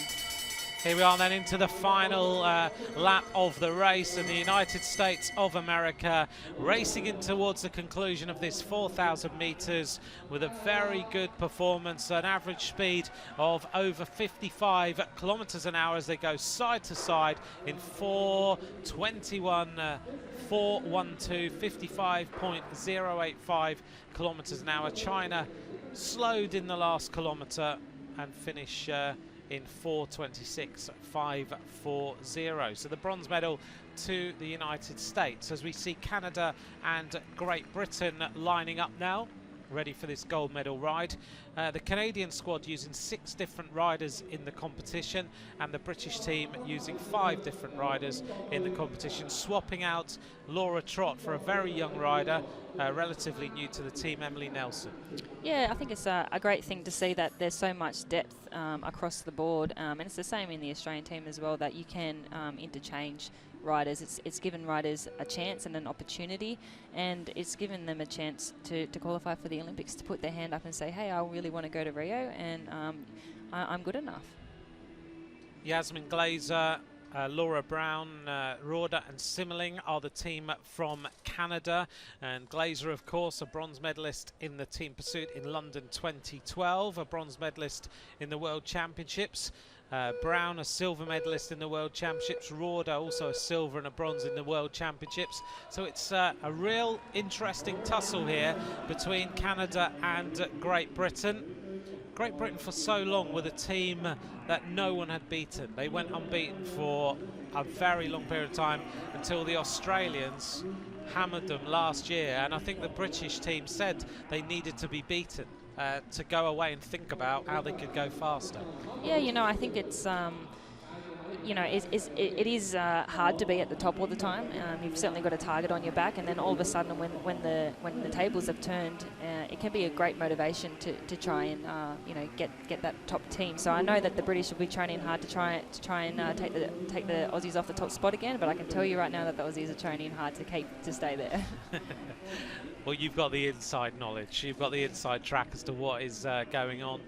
But it is fantastic. When the team pursued, as we saw Canada go through here in 1:24.662, they said that if you swap the women's team pursuit from 3 kilometres to 4 kilometres, then you would never find 4 women who were able to ride 4 kilometres. And already in one Olympic cycle, we have got teams that have got 5 or 6 women who are able to do that. Look, I think it just creates opportunity, and it means that there are more women that can go in there and have a go, rather than only having 3 spots. So now there's more competition, so you you're seeing faster rides, world records being broken. So it's extremely exciting as we see just dropping off the back there. Not a very good change. Yeah, that was an untidy change there for the Great Britain team. Canada now with 4 riders are really starting to look good through 3:2:50 and 3:31, and they've gone ahead here of Great Britain. Great Britain going as far as 0.949 down on the Canadian squad, but now it is down to the traditional trio of Kira Horn, Joanna Rousel-Shand and also Eleanor Barker, but the Canadians looking really strong, racing in towards the conclusion of this 4,000 metres, and they're all going side to side now into the line, hitting the line first of the Canadian squad in 4:19.737. A fantastic performance by the Canadian squad to beat the Great Britain team 4:20.034. Yeah, it was a fantastic result for the Canadian girls. Unfortunately, they just had an overlap of wheels at the end there. They were going so hard and so excited to win. A lot of hard work. We have a pretty big vision that we work towards big goals, and we work our way through the season. And I think it's just the last few years building up to our ultimate goal of Rio.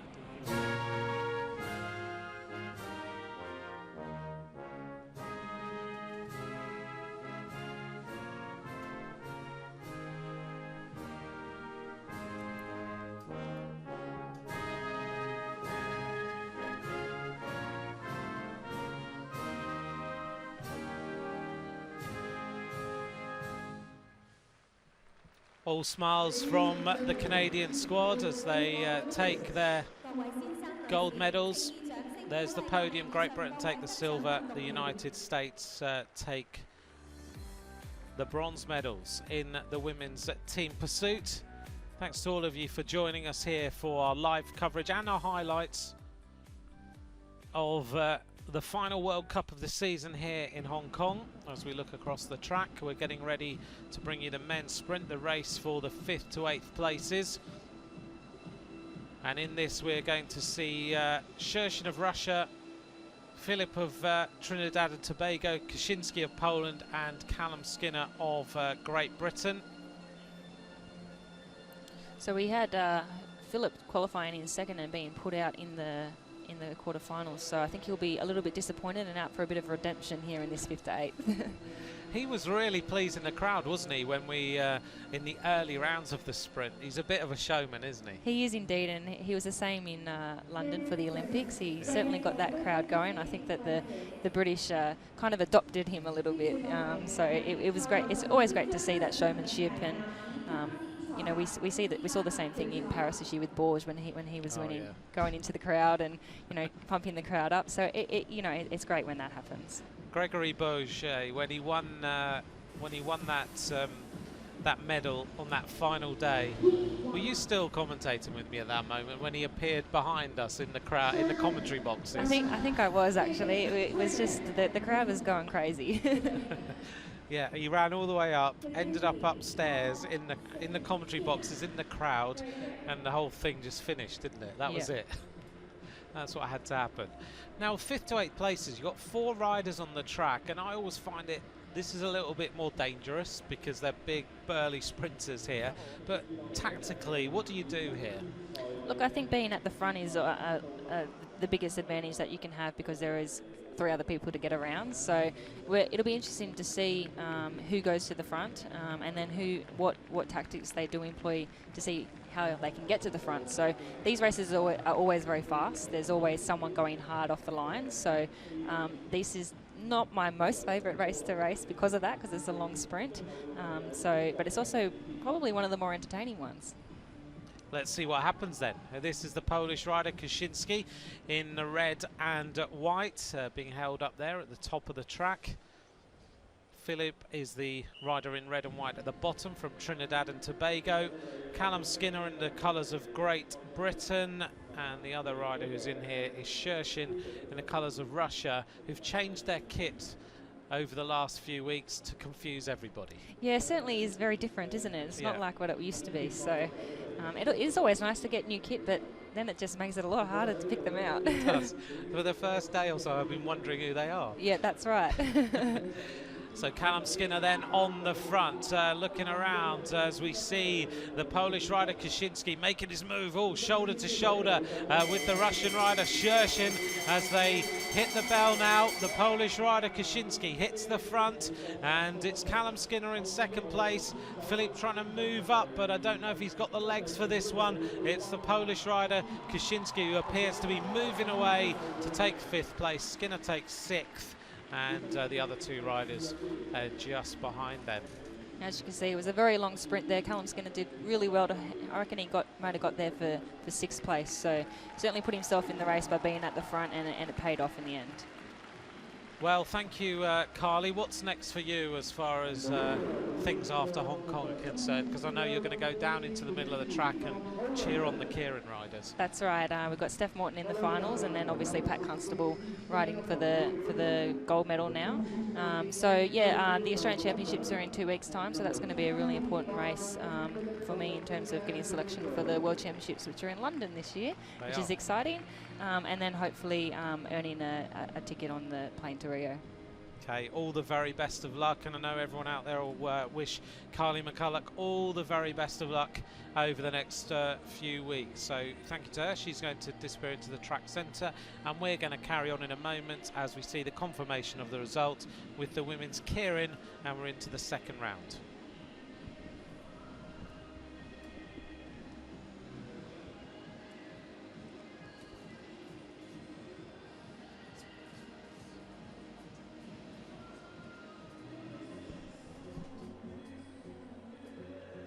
There's the draw then for the next race.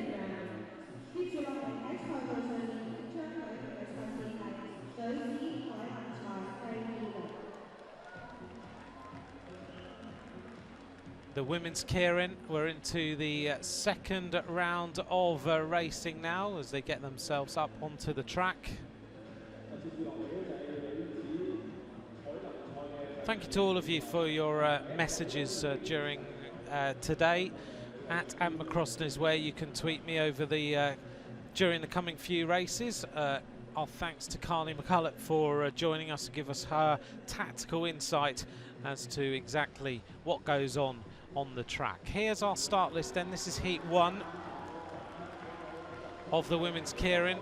Guo Shuang of China, Casas of Spain, Wai Chu Li or Sarah Lee of Hong Kong, Krupakaita of Lithuania, Voinova of Russia, and Basova of the Ukraine. This is a very, very strong lineup. There is Lee, big deep breath. We'll be looking to give this crowd something to shout about. Guo Shuang in the white as the World Cup leader, Casas in the red and yellow, Voinova in the red, and down at the bottom Krupakaita of Lithuania.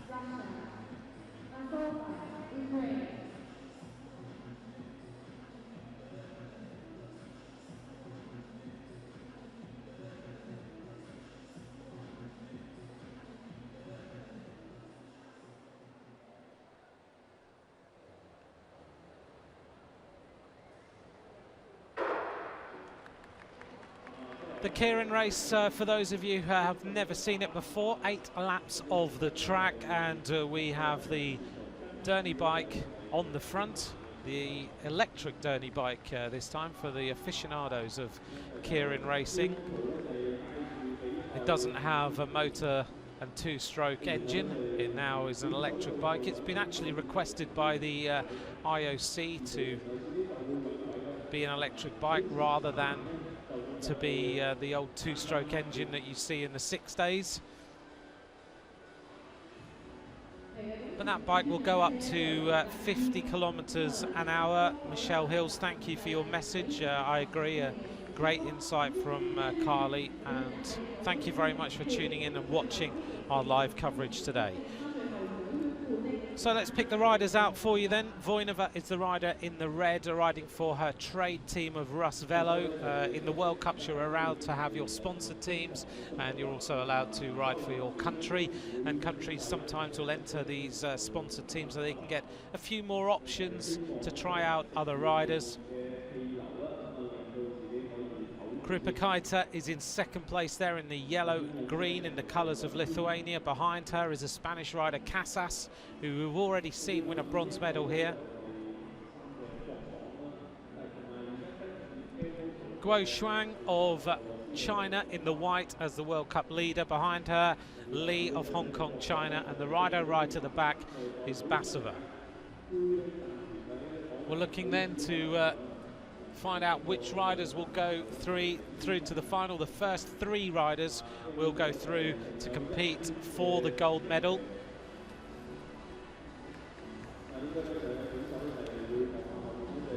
And we'll have our next heat. The top 3 riders there will go through again. And then it will all be about who takes the gold medal later on in the day. Things are starting to hot up a little bit. 3 laps of racing to go. We're coming up to the point now where the bike peels off and Voinova is the rider in the lead. And now Voinova up at the top of the track, starting to accelerate. Krupa Kaita makes her move in the yellow of Lithuania. Squeezing through the middle in front of her home crowd is Li of Hong Kong, China. That gap looked like it wasn't going to open. It's Krupa Kaita now on the front. Li squeezes through.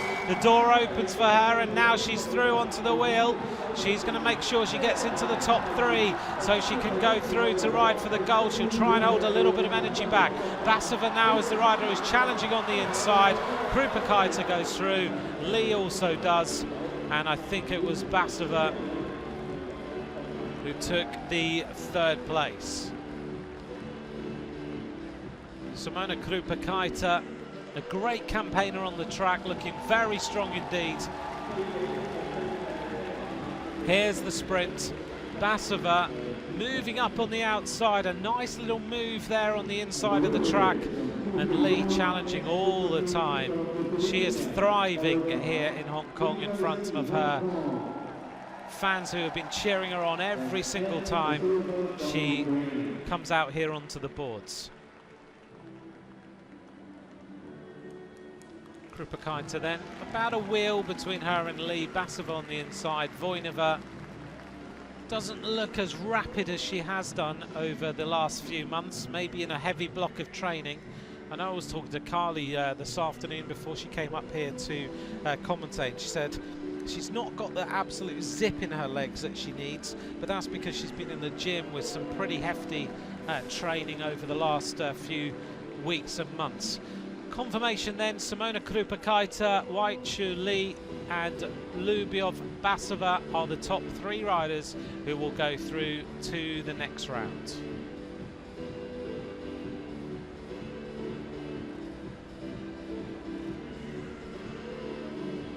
That's Katerina Nadenko getting ready. And alongside her, Fateh Mustafa. Colombian rider, Gaviria.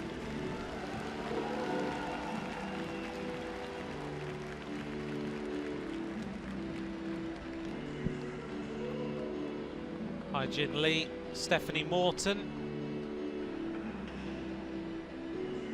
And Natasha Hansen of New Zealand.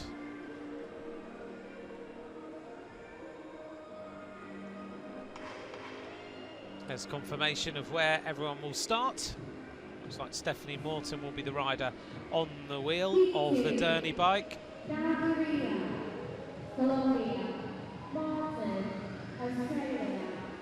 Thank you to all of you for your mentions on Twitter. @McCrossan is where you can ask me any questions.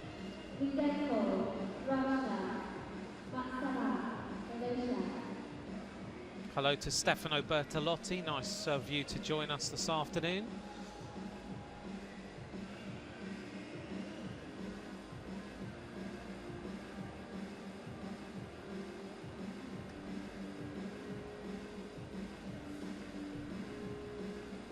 This is Gaviria in the colours of Colombia, getting ready.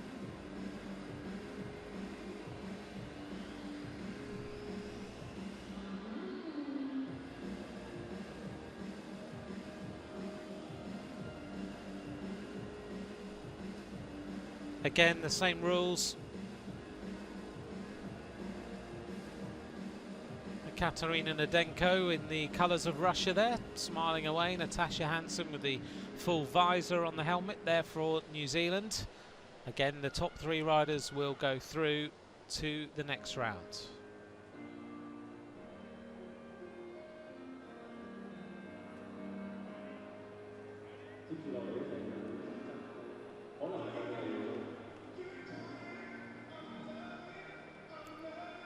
Of course, as we mentioned earlier, the World Championships are coming up towards the end of March. They are in London. A few days of competition there. There'll be lots of coverage of World Championships as we find out who's on track for Rio 2016, which of course comes up in August. It's incredibly 4 years since London 2012. Ekaterina Nadenko then in the new Russian colours, right on the wheel. She's chosen to go to the front.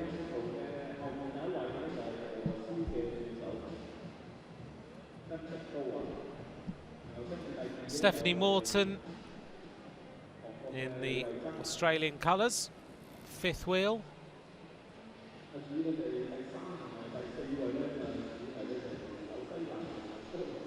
And the Korean rider in 2nd place here, Hae-Jin Lee. All the riders choosing to ride with the disc wheels on the back and with the carbon fibre bladed spoked wheels on the front.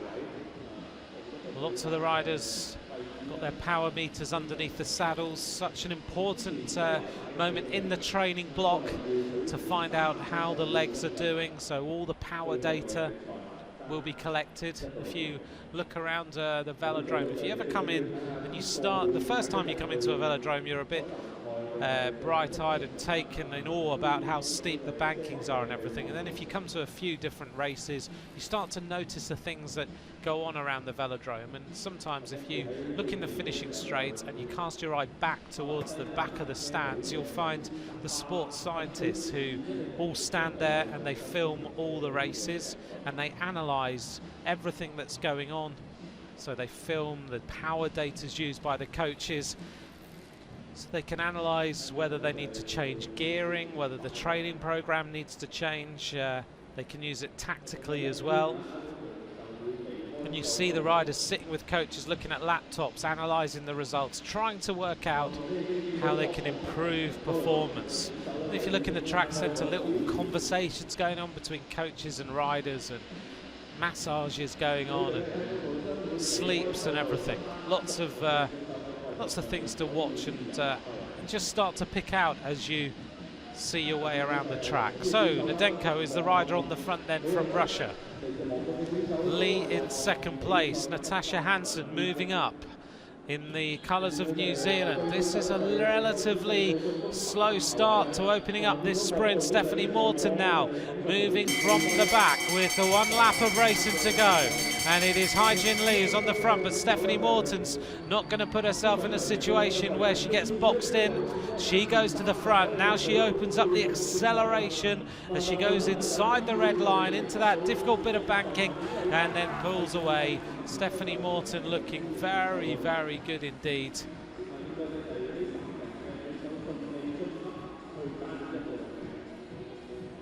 Stephanie Morton was the winner of that heat, no doubt about it whatsoever. Lee was in 2nd place. Nadenko will go through in 3rd place.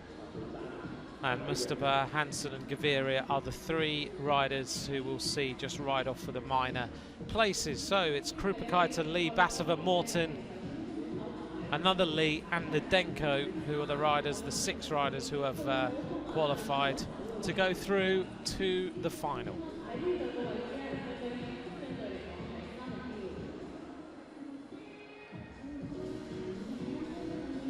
Coming up then before the end of today's programme, we're going to go to the live coverage of the men's sprint finals. We're then going to give you the summary of the men's keirin. We will see the men's omnium competition, a summary of that, and we'll step in like we did last time in the women's omnium to see the conclusion of the men's points race.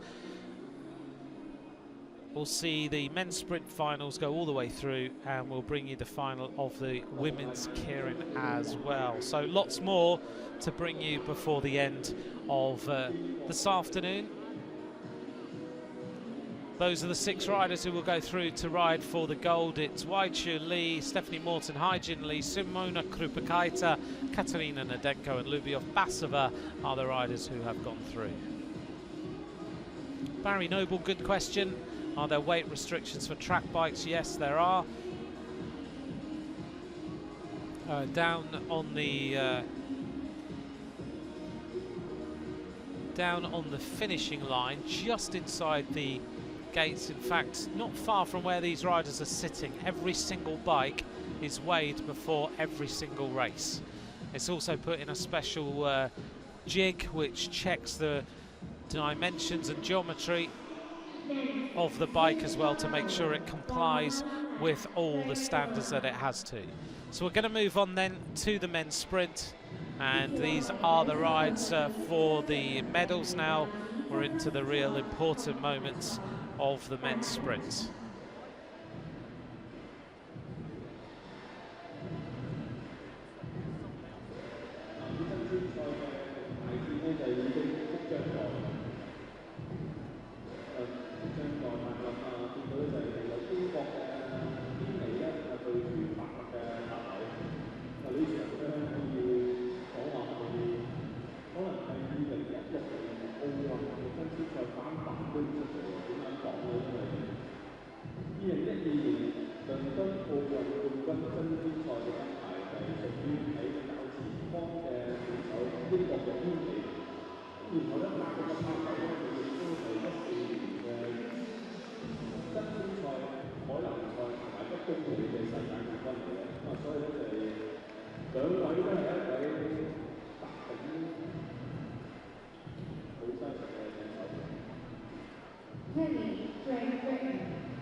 Francois Purvis then pulling the straps on the helmet there to do them up.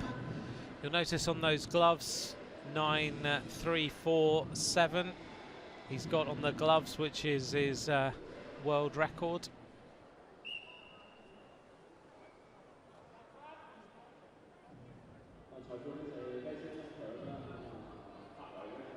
This is a little bit of an interesting tussle, isn't it? Francois Purvis, the former world champion, Kenny, a world champion, Olympic champion.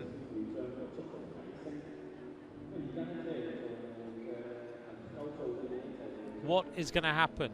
It's not just about this World Cup. This bronze medal will mean a lot to both of these riders. It's about making sure that they are on track for World Championships and Olympic Games. This is pretty critical as far as battles between these two riders are concerned.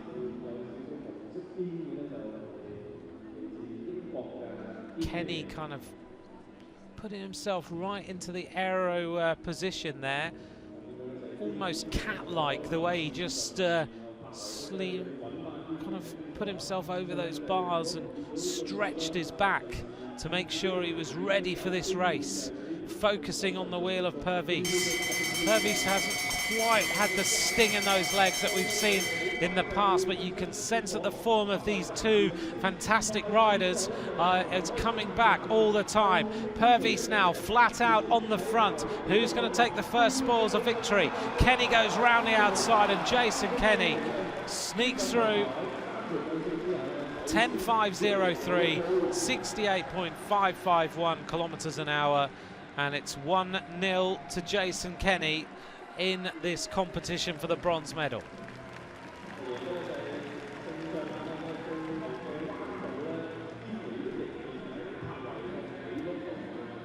There have been a lot of murmurings about Jason Kenny returning to great form over the last 3 or 4 months. They've been saying he is really starting to fire, and it looks like he is. He may not be in the final yet for the gold, but the acceleration that Kenny always had, that high cadence, the speed, is certainly starting to come back into those legs.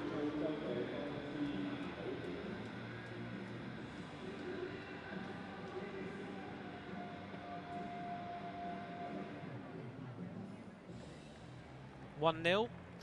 Just remember, it's all about the first rider to go 2-0 up who will take the medal. Now this is the ride for the gold. Again, 3 rounds if required. That's Constable that we were talking about earlier on, this young Australian rider, and Chu of China.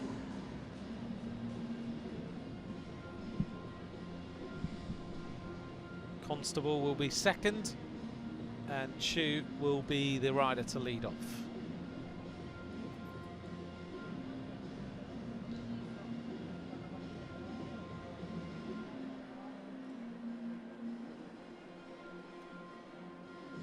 Jason Kenny coming off the track as they go on.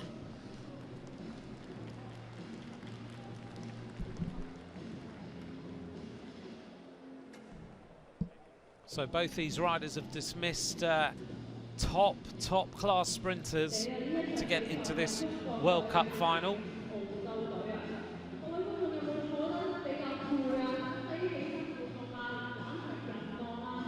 Constable with that huge tattoo on the inside of his right arm of a big sailing ship. We must find out what that's all about.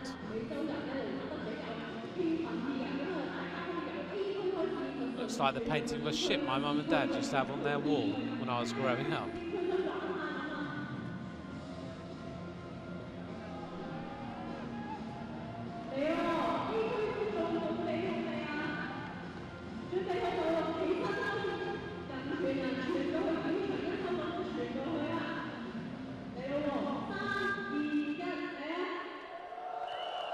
And now the crowd are getting going as we see these 2 riders in their first ride off.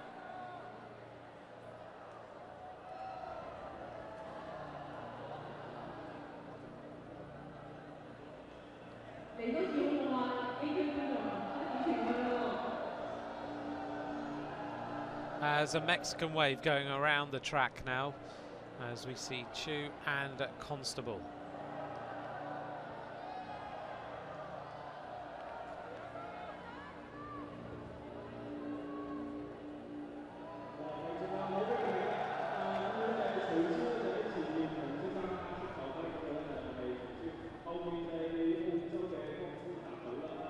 Chu of China then looking around at Constable, who is making his way up towards the top of the track. Constable will want to make sure that he breaks the morale of this Chinese rider who looked so good in that previous round against Purvis. Doesn't show any emotion whatsoever. Here they go now, gritted teeth for the first time from the Chinese rider. Constable accelerates around the top. He's going to close him off. And now Chu is going to try and get on the wheel. He can't do it. Constable is going to go 1-0 up. This young Australian rider is thrilling to watch.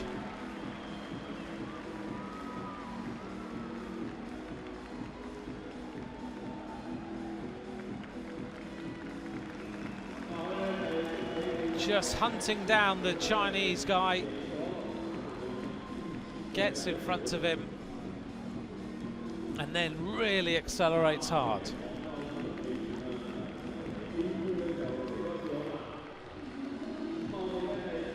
We'll come back to that later. Kenny leads 1-0 in the bronze medal ride-off. Constable leads 1-0 in the gold medal ride-off.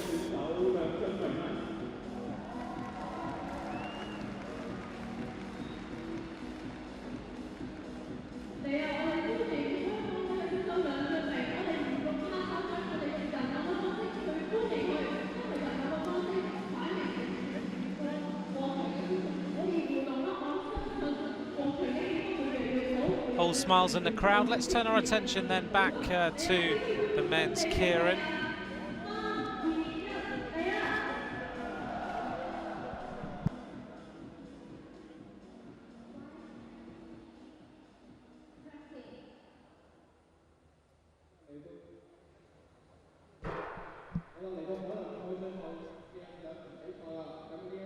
This is the men's keirin, and this is the ride-off for the 7th to 12th places. There at the front, is Kellerman of the Czech Republic. He's the European champion of the keirin, as you can see, wearing the blue colours. And now in championships, if you're a European champion, you now wear that jersey.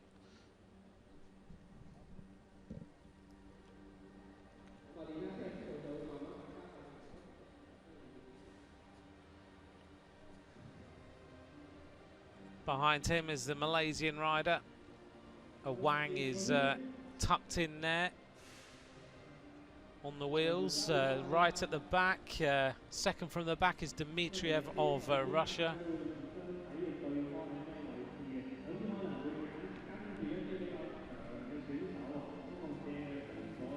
Wearing number 284 is Engler of Germany, and he's not in the German colours because he's in the colours of his trade team. Now we're seeing the acceleration on the outside, and it is Dmitriev of Russia who's going to lead this one out. Dmitriev, of course, a previous medalist in World Championships, as he makes his way onto the front. The Azerbaijan rider is also there, Omolchenko.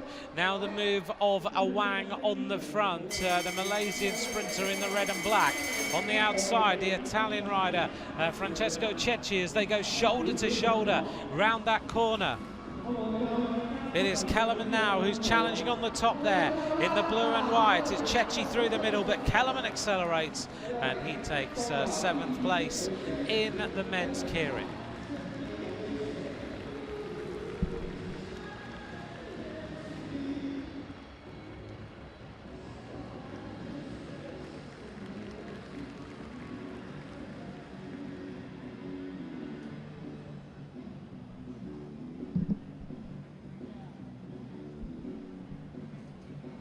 The men's keirin heat number 2.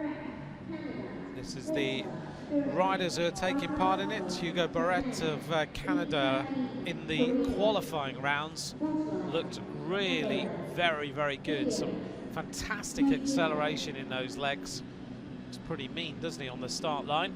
The Japanese rider in the black, in the colours of the Keirin Association of Japan, is Wakimoto. There he is. Alongside him is the Korean rider, that's Im.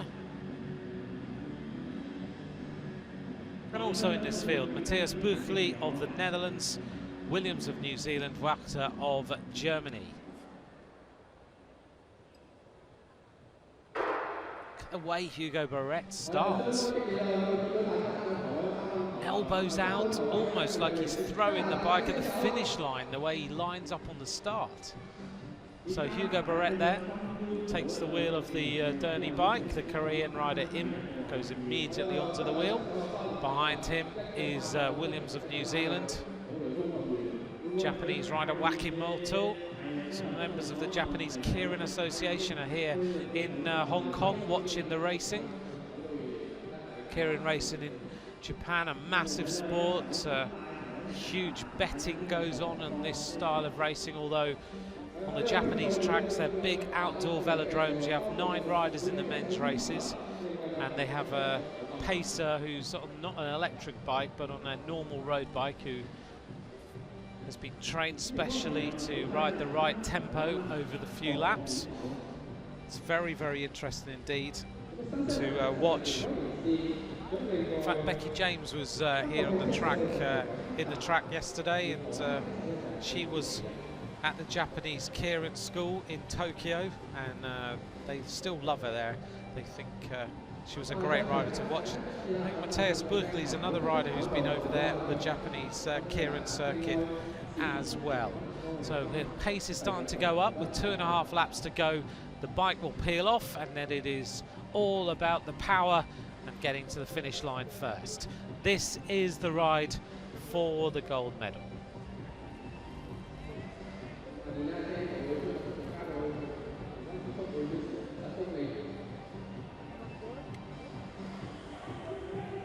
Hugo Barrett right on the wheel. If anything happens like it's done in the previous rounds, then Barrett will be the rider who will accelerate first.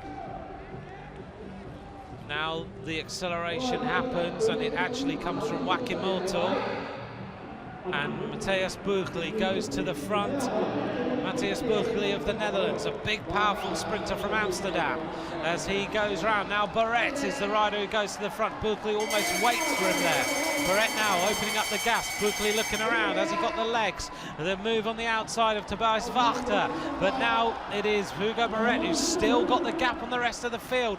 Buchli now accelerates into the slipstream. He's going to go around the outside. He throws his bike at the line, and Matthias Buchli wins the keirin. Got those tactics absolute to perfection. Barrett looked like he had it, but Buchli held it off for a long time until he then turned on the power to go past the fast-moving Canadian. Buchli wins the keirin.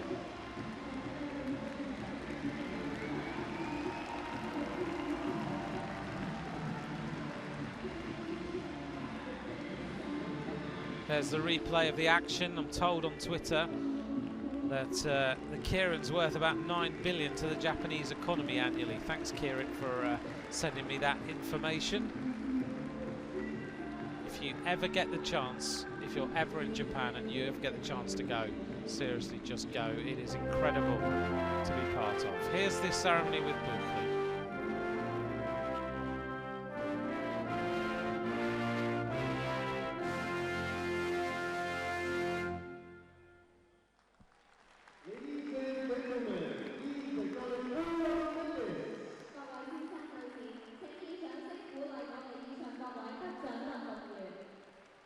Of course, it's really nice to have a good result just before the World Championships. I think it's been almost maybe 1.5 years that I was doing really well in the international keirin. In the end, I really had to push hard. I thought, oh, my timing is too late. But in the end, it was just enough.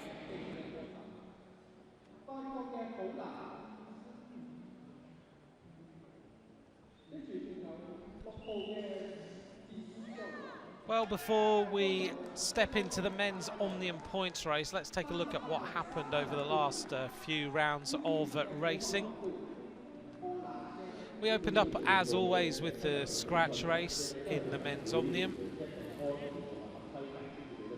And the scratch race here was dominated by Zakharov, who went out very early and took a lap on the rest of the field. The Kazakhstan rider there in the turquoise and yellow, wearing number 33. On the front then, the Frenchman Thomas Boudat, a former Omnium world champion, being tracked here by Mark Cavendish, back on the boards and trying to get, oh, look at that. Cavendish racing through there to take second place. No holes barred racing between those two. Thomas Boudat takes third in the scratch. So that's how things opened up.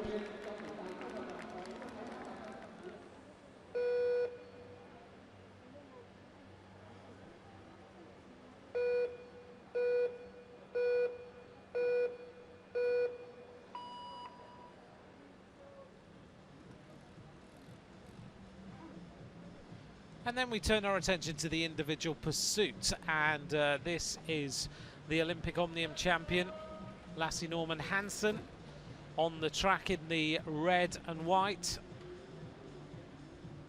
Lasse Norman Hansen winning that in London 2012, up against the Canadian rider Paletia Roy, but it was Hansen who was looking very good indeed on the track in the individual pursuit, racing through the 3,000 metres point in 3:17.087 and finishing in a time of 4:26.71 for Lasse Norman Hansen. Mark Cavendish on the track with Zakharov.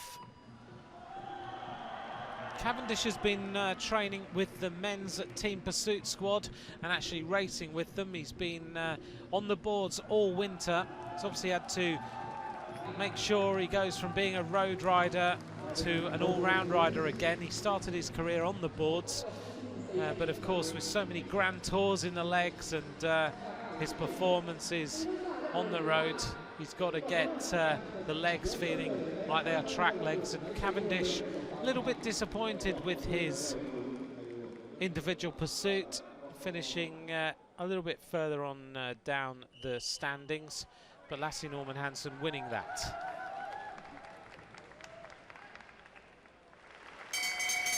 Into the elimination race then, and a big field of riders. Cavendish sitting up towards the front with Lasse Norman Hansen also there. Boudat towards the back of the group, the Frenchman. And riders being eliminated all the time. Mexican rider being taken out, that's Prado. Ignacio Prado of Mexico eliminated from the group that time. Cavendish, Boudat all towards the front of the race. Shoulder to shoulder. Suter of Switzerland, Boudat moving up, Jasper de Burst of the Belgian squad. Lasse Norman Hansen right at the top of the track. And a big crash. Loads of riders hitting the deck at the back of the field. The German rider Bayer really hammered by that crash. If you see there, it was Aaron Gates who touched a wheel and took down about 4 riders with him.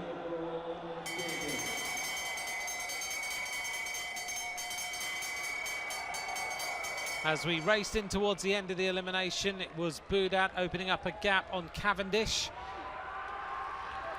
with Zakharov also there, and Aaron Gates, having recovered from that really heavy crash, also challenging to try and make his way through.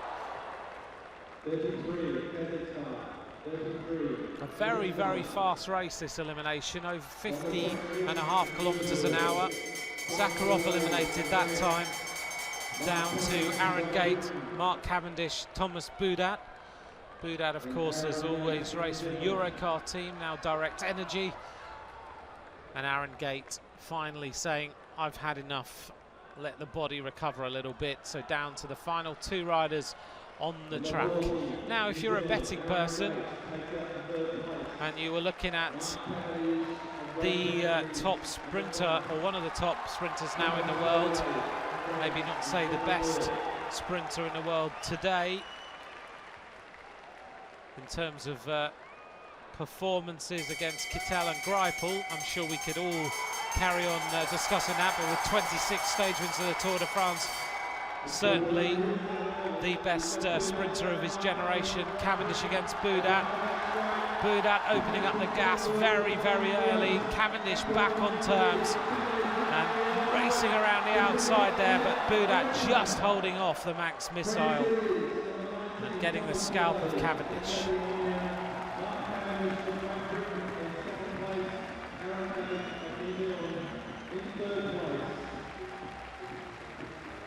Boudat really excited by that win. As Carly McCulloch said earlier, a big British contingent here in the crowd. And the men's Omnium after 3 events look like this. Zakharov leading, Boudat in 2nd, and Cavendish in 4th place. Into the Omnium time trial.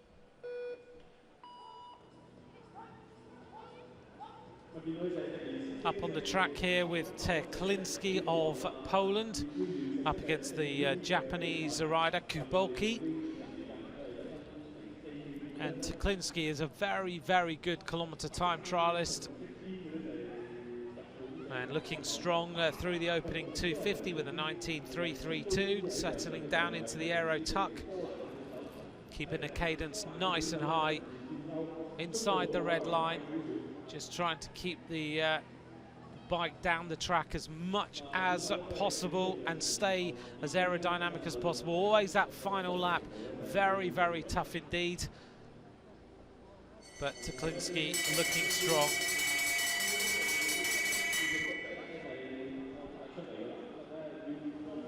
And Teklinski heading in towards the conclusion of this 1,000-meter time trial.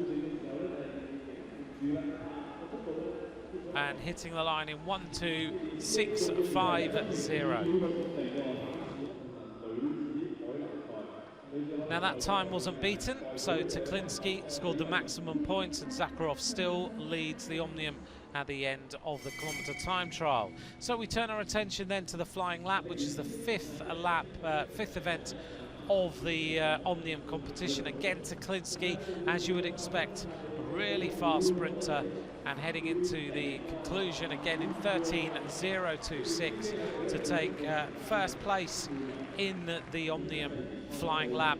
Budat was a little bit further down in 7th, and Mark Cavendish finished in 4th, 1 place against Lassie Norman Hansen, who was in 5th.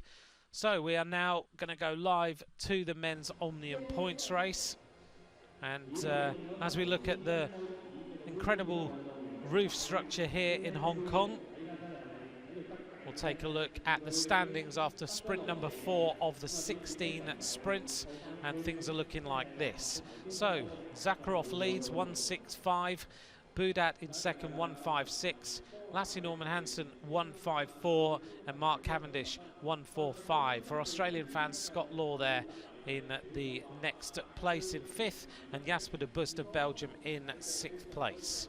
So it's very tight at the top. 20 points separate the top 4 riders, and there are 5 points on offer for the sprints, 3 points for second, 2 points for third, 1 point for 4th. And if you gain a lap, it's 20 points. That would put, if Cavendish took 20 points, it would take him right to the top of the standings to 165 against Zakharov. But we'll just have to keep an eye on what goes on. Lassie Norman Hansen, I saw him tweet earlier on today about his performance in the Omnium, the Olympic Omnium champion. His hashtag was "Bring It On" this afternoon. He looks like he is very much up for getting a medal here in this men's Omnium points race. Zakharov still leading, consistent all the way through. 165, Budat 156, Lassie Norman Hansen 154, Cavendish 145. All the places still on offer for World Championships and everything else. Great Britain now have that conundrum going on as to who they choose to ride the Omnium. They've got Cavendish, they've got Chris Latham, and they also have training right now in Tenerife, Jonathan Gibbon. Their preferred option at the beginning really was Ed Clancy, but we must wish all the best to Ed Clancy. He's had a big back operation, and now he's on the fight for recovery in time for the Olympic Games.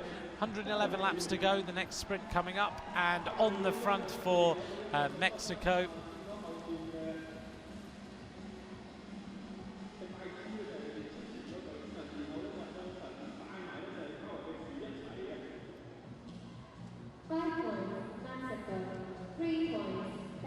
Confirmation in at Prado took 5, Jasper de Bust took 3, Lassie Norman Hansen took 2, Mark Cavendish took 1.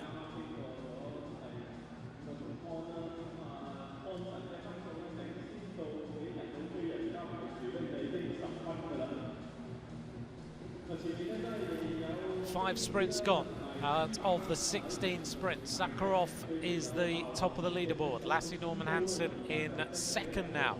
Budat in third. They're tied on points with 156. Cavendish on 146. Scott Law of Australia 131. Jasper de Bust 6th place 128. Aaron Gate of New Zealand down in 9th place after that really heavy crash. There he is with the World Championship bands around his sleeve. Thanks for all your questions. At @McCrossan is where you can tweet me this afternoon. Aaron Gate, the winner of the Omnium in Minsk in 2013 in Belarus. Doing the New Zealand team proud despite that heavy crash yesterday. There were 2 massive crashes in the elimination race. We saw one of them in the highlights. Another big crash earlier on as well. So there's a few riders nursing some injuries along the way. This is the Chinese rider, Lu, who's gone on the move at the front. So these riders will be working their tactics out. Cavendish needs another 10 points to move into third place. There's still a lot of sprints left.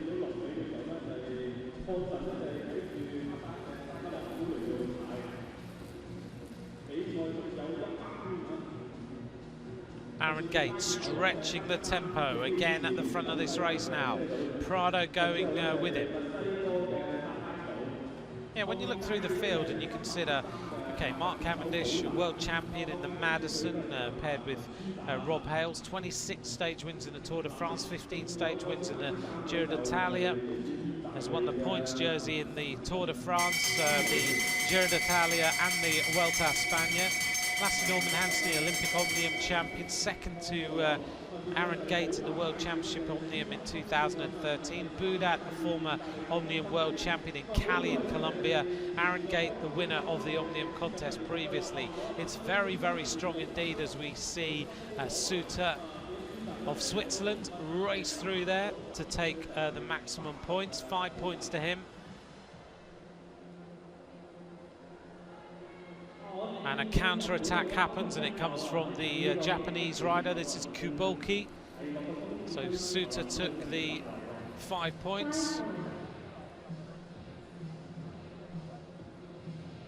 100 laps, inside 100 laps to go, 99 to go. We've heard that Teklinski has lost a lap, so he'll lose 20 points. In fact, I'm looking to see whether he's retiring on the inside of the track here. 6 sprints gone. Just looking to see whether Teklinski has got a mechanical problem or whether he will now retire from the race. I can't imagine he'd retire.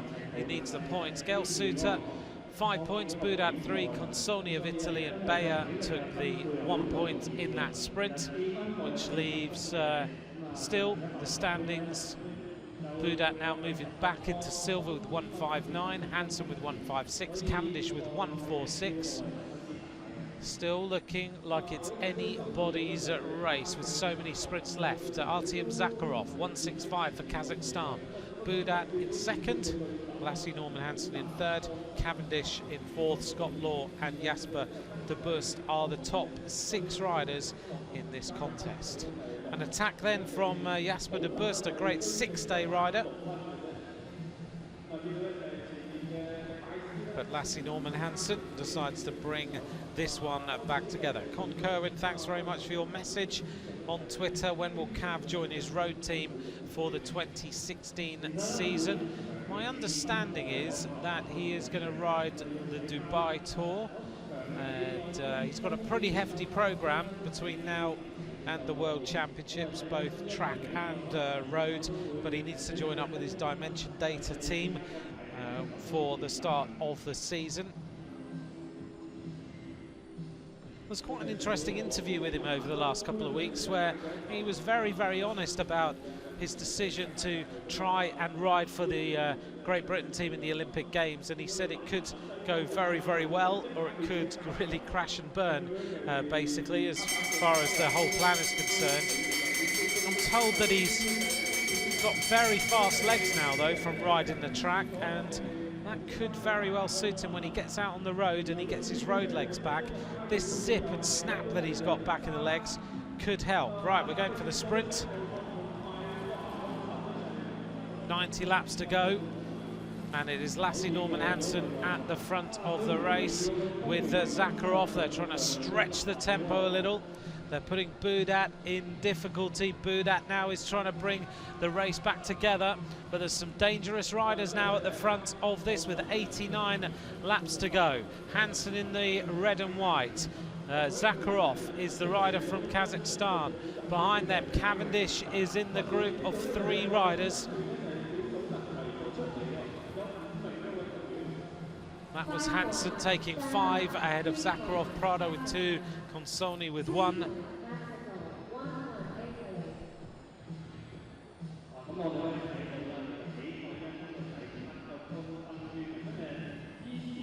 Been keeping an eye on how Mark Cavendish rides these bunch races, and out of all the riders there are in the peloton as the race starts to come back together, we'll just confirm the points. Zakharov 168, Hansen 161, Boudat 159, Cavendish in 4th place, Jasper de Bust in 6th. You'll notice, if you keep an eye on him, he's probably the only rider, one of only a handful, weirdly, who look at that giant screen at the end of the finishing straight and use it to get a gauge on where they are compared to the rest of the field and use it as a motivator to try and score points and laps. It's pretty impressive, just the awareness of where things are in the track, and Cavendish is using everything he can to try and put himself at the top of the leaderboard. Jasper de Bust is the rider in the turquoise, and it is Suter of Switzerland who has joined up with Jasper de Bust as these two riders try now to go away.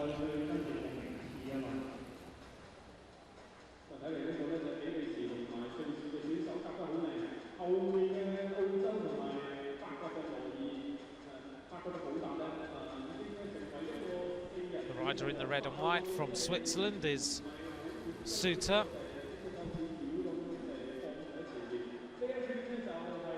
Interesting move here by Thomas Boudat, who is third overall now, 1:59 to the 1:61 of Hansen. He's about a quarter of a lap up here on the Olympic Omnium champion, and this would also cause Cavendish some issues if Boudat can take a lap on the rest of the field.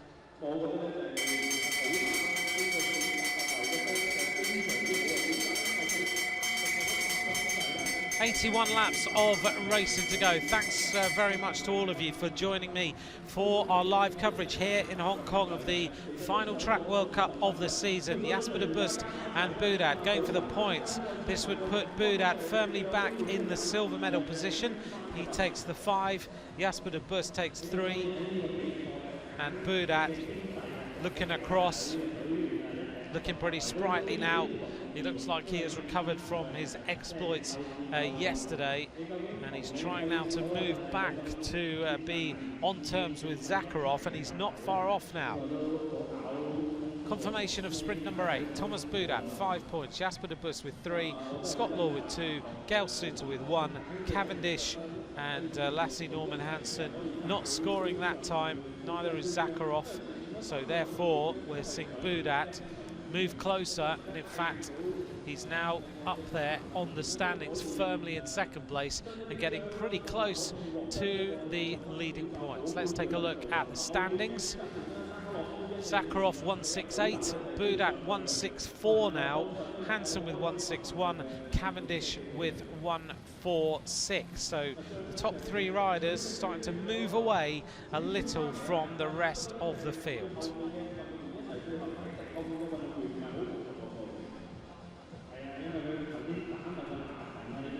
Quartet of riders at the front. Scott Law is the Australian rider who's in this group. Boudat keen to keep this one going if he possibly can. And now the reaction is coming from Zakharov, the Kazakhstan rider. He doesn't like this attack of Boudat. In fact, this would endanger his overall lead, so he's having to do something about it, but I'm not sure that he's quite got the legs that he did have yesterday. Lasse Norman Hansen helping him out.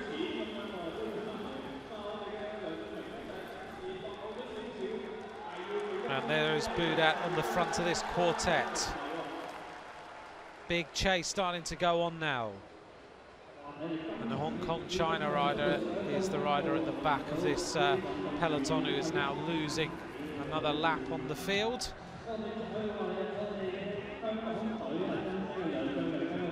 The Australian Scott Law, Suter goes through, and it looks like the reaction of the peloton is going to bring the race all back together, which it does. Aaron Gate finds his way across.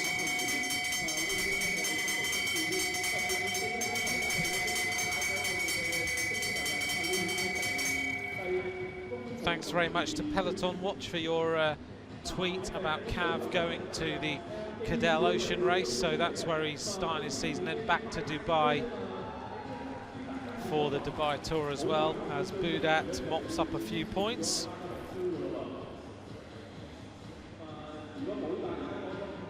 And he's going to continue with his attack. He's got very good legs here. Boudat, Aaron Gate, Jasper de Bust and Suter were the top riders in that sprint that time. So the Russian rider now is the rider at the front of the race. This is Manakov, a very good Omnium rider indeed. But Aaron Gate, the former world champion, looking around.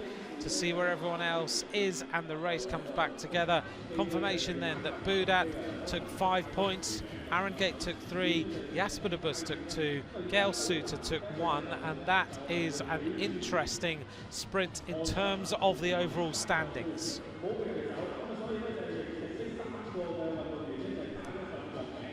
Well, that sprint of Budat has left the standings looking like this. 169 to Budat. Zakharov now in second at 168. Lassie Norman Hansen with 161. Cavendish with 146. So, Thomas Budat, a former world champion of this discipline. He took it in Cali in Colombia in 2013. On that occasion, he beat Tim Velt. And he also beat Manakov that we just mentioned. Manakov was the bronze medalist on that day in Colombia a couple of years ago. As we see now, the acceleration from the Canadian rider, Pelletier Roy, with 55 points currently, sitting in 17th place. He's joined up here with Kuboki of Japan, who is just a couple of places ahead of him in 15th place. And the Mexican rider is the other member of that string. That's Prado, who has 59 points in the overall standings, 1 place ahead of Pelletier Roy. So these 3 riders kind of locked together in terms of the overall standings. They are lying 15th, 16th and 17th overall. The peloton are keen to chase right now because they need the points. Budat won't chase, but Zakharov, Hansen and Cavendish need as many points as they can get to get back to the top of the leaderboard.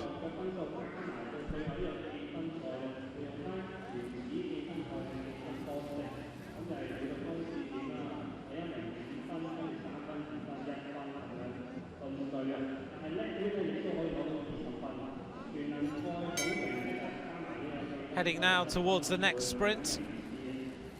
61 laps of racing to go, and it is Kuboki on the front of the trio, the Mexican rider in second place, Prado, and is Pelletier Roy of Canada in third place. Heading the peloton across the line. We didn't quite see, but I think it was Thomas Budat of France. We'll get confirmation of that in a moment. So it was Kuboki who took 5, Prado took 3, Pelletier Roy took 2, and confirmation that Thomas Budat took another point, which puts him even further ahead. Now 2 points ahead at the top of the leaderboard to Zakharov, Hansen in third, Mark Cavendish in fourth, Scott Law in fifth place, and Jasper de Bust in sixth place.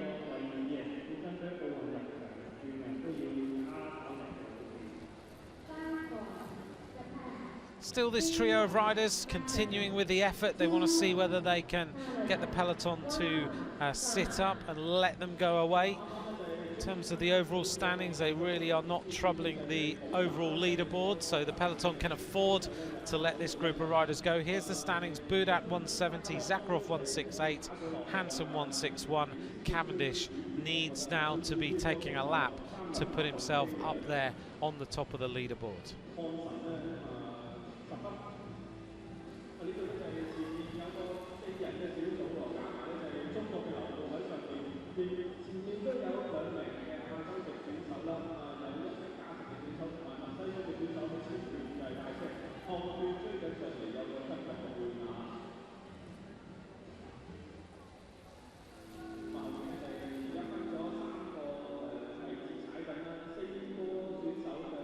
Still we have then this quartet at the front of the race. In the green and white, the Mexican rider, Prado, the Canadian rider, Pelletier Roy, again sneaking into another move.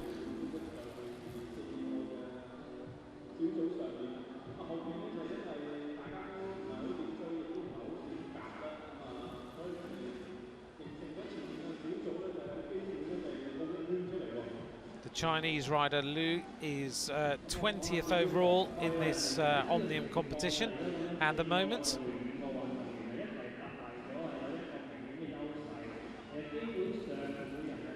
But these 4 riders are looking increasingly likely to take a lap on the rest of the field. 52 laps of racing to go. Kaboki really turning the tempo up. Cavendish sitting right at the back. I'm wondering whether those legs are starting to hurt now, or whether he's just going to sit in the slipstream and see whether he can launch one as they head towards the end of the race overall. 1 lap to go to the next sprint.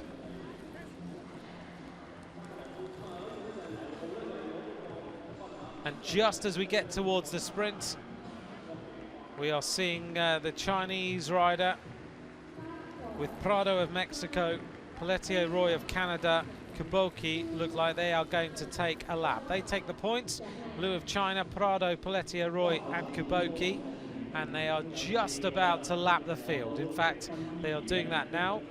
So they are already back on terms, 49 laps of racing to go. And those 4 riders took a lap on the rest of the field, which moves Kaboki into 12th place overall. Prado moves into 14th, Pelletier Roy into 16th, Lou into 18th for taking the 20 points on the lap.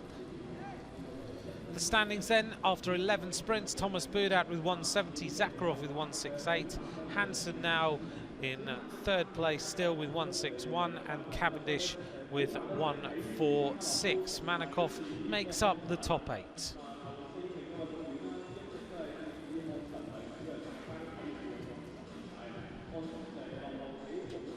.46 laps of racing to go. Another big attack at the bottom of the track, and this is the Brazilian rider Monteiro, who decides to try and make a move. Aaron Gate towards the front in 2nd place there, with the bandages on his legs to try and heal up everything after that bad crash. Jasper de Bus stretching the tempo now as Scott Law also goes with him. Those 2 riders pretty close, tied on 5th and 6th place, 133 points.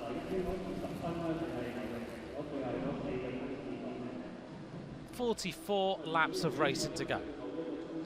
Well, you can tweet me if you like, at @McCrossan is where you can ask me any questions.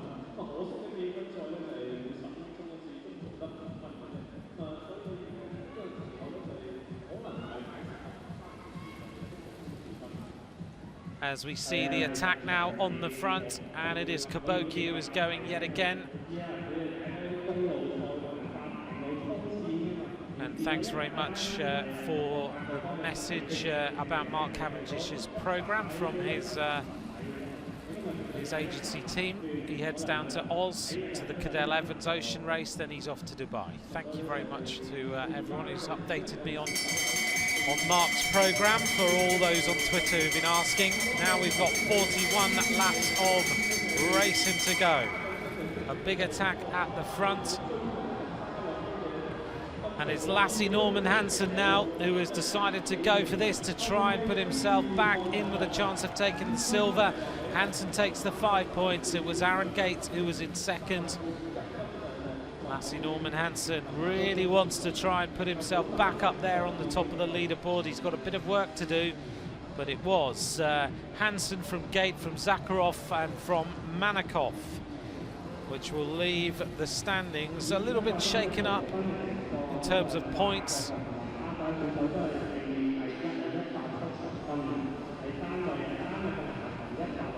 We'll take a look at the standings then overall, as we see another attack going on at the front. Boudat with 170, Zakharov with 170, Lasse Norman Hansen 166, the Manx Missile Cavendish 146, Scott Law on 133, tied with Jasper de Bust also on 133. This race really stretching now, and it's the riders with the stamina who are really going to come to the front now and are going to really start to hurt the rest of the legs in here. Cavendish swings up to the top of the track and lets the gap go. 36 laps of racing to go. Boudat and Zakharov tied at the top on 170. Hansen on 166. Cavendish on 146. He needs a lap. on the rest of the field to go towards the top of the leaderboard, get himself in there in the medal positions. This is all about qualification for the World Championships, qualification for the Olympic Games. The dreams of these riders are all about every single performance. Like Carly McCulloch said to us earlier, you have to score points, you have to qualify, you have to then be selected. All the coaches, the top coaches of the countries are here. I've seen Shane Sutton of Great Britain wandering around, the performance head of performance at British Cycling. He's been here for the whole time in this World Cup, so he's keeping an eye on the British performances, the same as Carly. I've seen her, her performance director of Australia is here. They are all keeping total close eye now on the performances of these athletes to decide who does go to World Championships and Olympic Games. And this Omnium contest has looked interesting in terms of performance. We've not seen Cavendish riding again in the Omnium for selection for Olympic Games, and it's been interesting to see the way he's performed. But Lasse Norman Hansen is the rider who's definitely got more spring in his step, more zip in those legs than anyone else at the end of this race. 31 laps to go, and Hansen is now challenging to put himself in the gold medal position.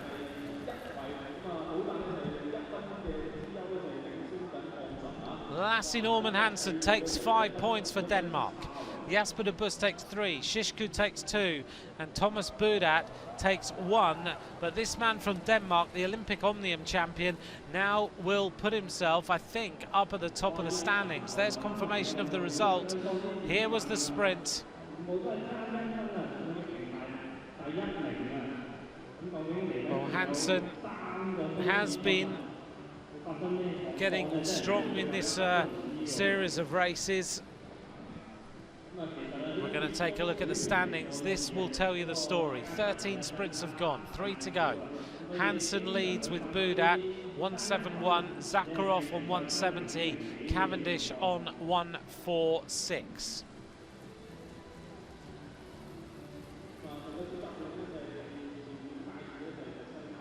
It's going to take a strong man to get away and take a lap on the rest of the field.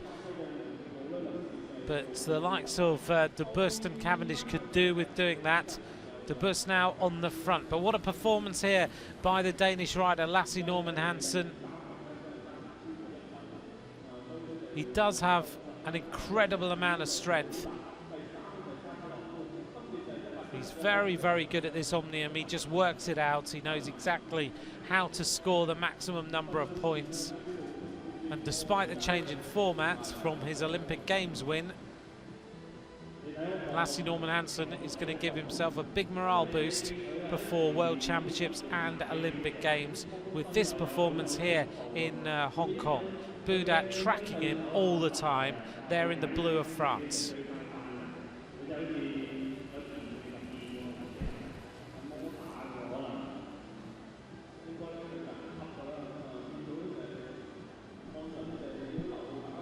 So thank you to all of you for your tweets this afternoon at @McCrossum. We've got lots more to bring you before the end of today. We'll bring you the conclusion of the men's sprint, and we'll bring you the women's keirin as well.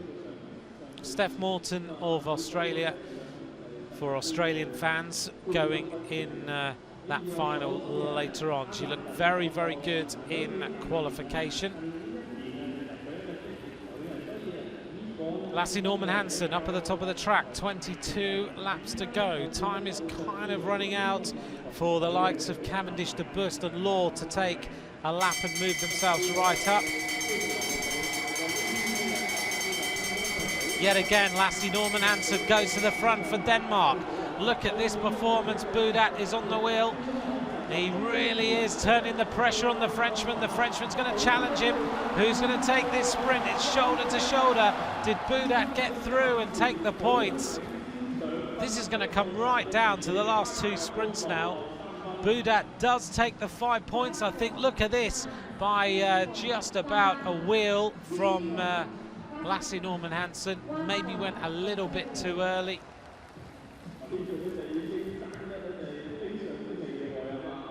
Boudat, the Frenchman, took 5. Lassie Norman Hansen took 3. Zakharov 2. Scott Law took 1 point in sprint number 14.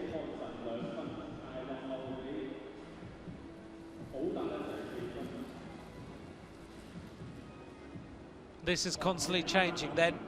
Thomas Boudat back at the top of the leaderboard. 176 to the 174 of Hansen, and Zakharov on 172.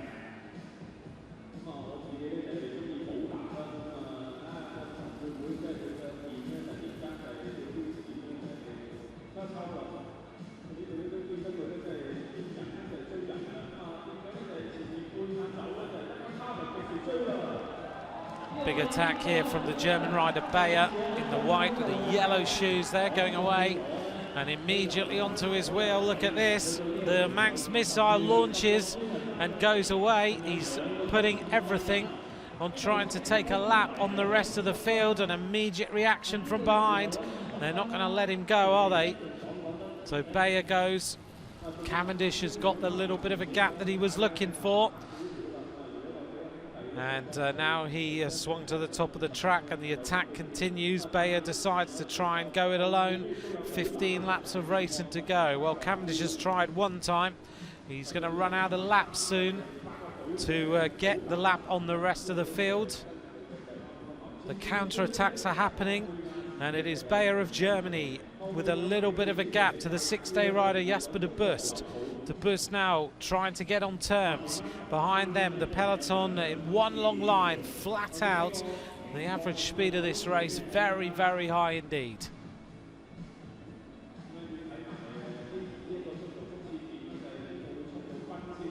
Jasper de Bust with that lovely relaxed style, the way he just sits, the hands so relaxed on the bars, just from hours and hours of riding on the boards. Bayer on the front, a little bit more of a punchy rider. 1 lap to go to the penultimate sprint of the afternoon. So Jasper de Bust now going away down the back straight. Just giving a little bit more tempo. Challenging on the outside is Prado of Mexico. Cavendish also in the mix for the sprint. Hitting the line then, and it looks like it was Jasper de Bust who took the maximum points, moving himself into close proximity to Mark Cavendish in the overall standings. 9 laps to go. Confirmation then, de Bust took 5, Prado took 3, Shishku took 2, and Cavendish took 1 point.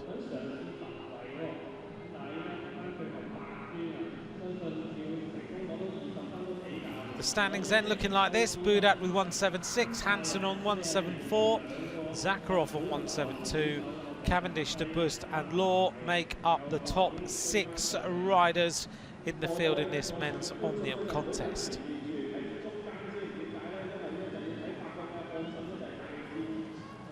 Well, the big question will be for British fans, has Cavendish done enough now to be selected for the World Championships on the track in the Omnium? And that would then give him the opportunity to perform there and then look to be selected for the Olympics. But that berth is being sought by, certainly by Jonathan Dibben.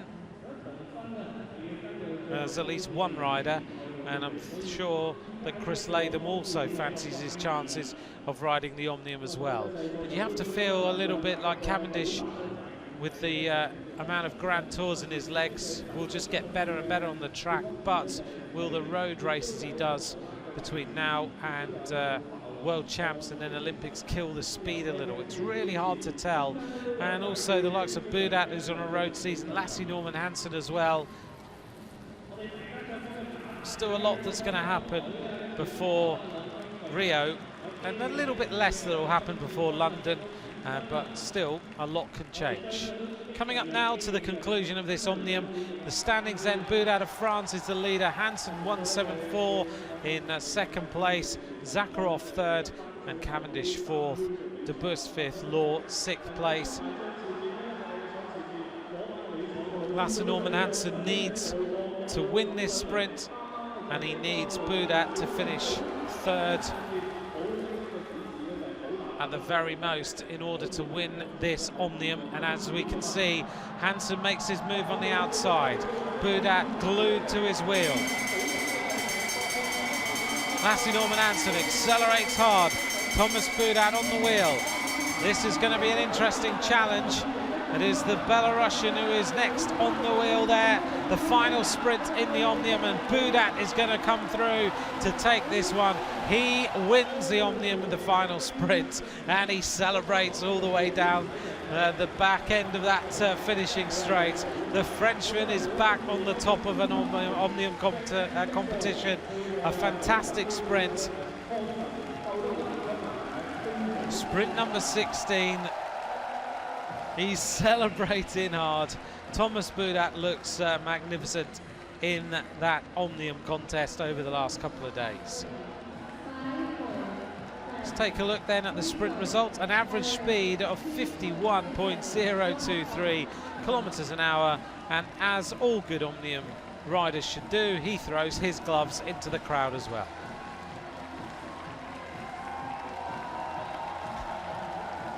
And that fan will, I'm sure, treasure that forevermore.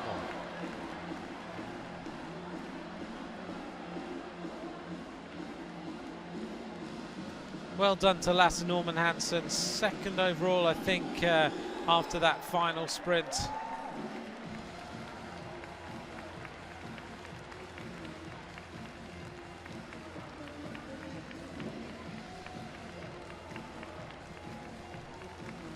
Let's take a look then at the sprint result of the final sprint. He's getting the crowd going though. 2 days of very, very tough competition.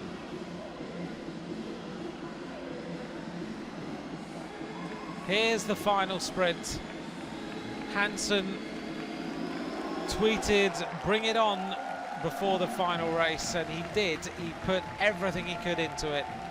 Just those legs gave out in the final sprint, but very impressive competition. Boudat had the gas to turn on the pressure around the outside there, and look at the celebration.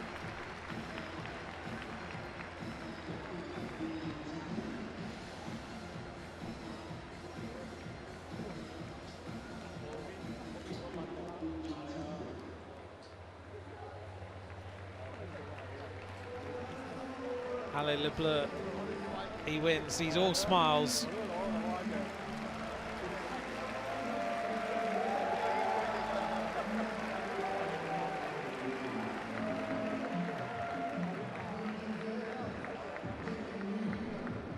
Let's take a look then at the final classification of the men's Omnium. Thomas Boudat wins the Omnium with 181 points. It's been a great 2 days of competition here in Hong Kong. Hansen 175, Zakharov led early 172. Cavendish there in the top 4, De Burst and Scott Law, great competitors there in the top 6.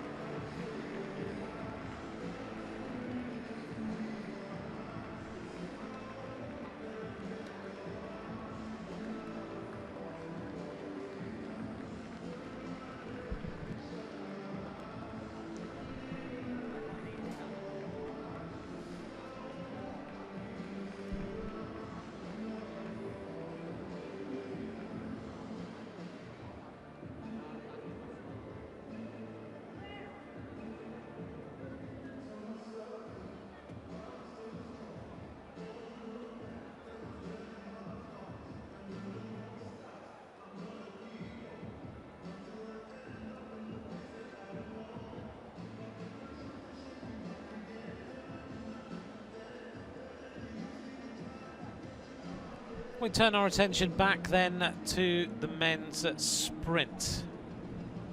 Men's sprint finals, bronze medal, race 2. This is a contest between Jason Kenny of Great Britain and Francois Purvis of France. Kenny won the first one. This is for the bronze medal. If you'd like to, you can tweet me at @McCrossan before the end of the afternoon or our evening. We're now at 7 o'clock in the evening here in Hong Kong. That's an interesting question from Who Bikes with Beer. That's an interesting Twitter handle as well. Who would I take to the Omnium? Do you know what? That's such a tough question. Everyone's answering it, and every time you see a competition, you really don't know from Great Britain's point of view who to take. It will all come down to the numbers at the end of the day. I know if you're thinking about a rider for the big occasion, you would take Cavendish purely because of his experience of riding massive stages, and it's his and he does look like he's putting the work in, but it will come down to the numbers and the performance, the way Great Britain always do it. And in that case, will he do it? Will he be chosen? It's going to be an interesting few weeks.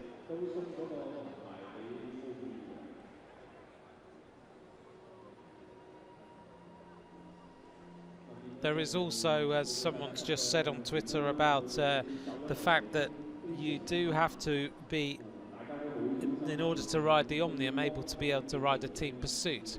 So there is also a second question as to whether Cavendish can ride in that team pursuit squad.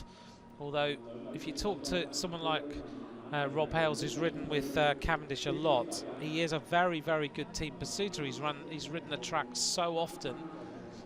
He just needs to reacquaint himself with the famed boards. Right, let's turn our attention then to Purvis and Kenny.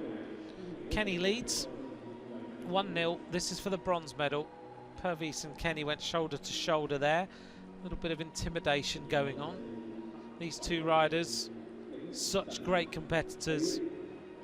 And now it's about who has got the power to take this one. And if Kenny beats Purvis here, he's going to be sky-high morale. But Purvis is such a good rider, world record holder on the track. He's a former world champion, and he knows that when he's on his game, there is no one who can beat him. Kenny dives right to the top of the bank in there to try and give himself a little bit more speed into the finish line. Oh, what a bit of tactical nous there. 10.579. Once the sprint opened up, Kenny was unafraid to go back up to the top of the banking and give himself a little bit more slope to accelerate off, and he beats Purvis 2-0. The bronze medal goes to Jason Kenny.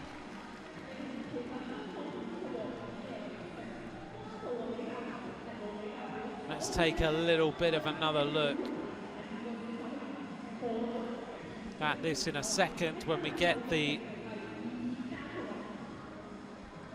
Here we go. Kenny used that slope to such good effect to just give himself that acceleration round that final banking. Goes right into the slipstream and then comes out of it and hits the line.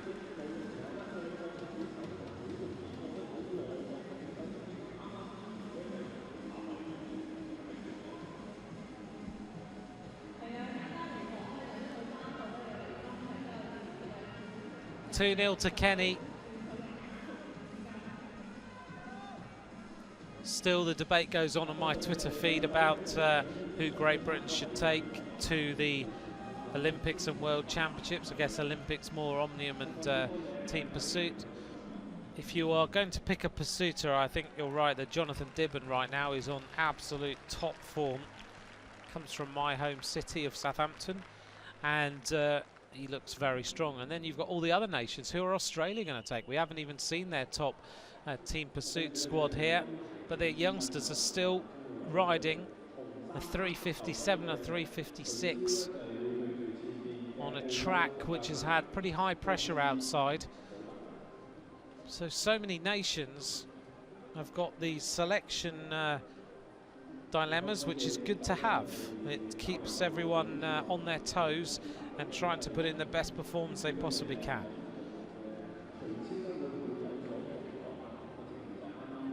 This is for the gold medal.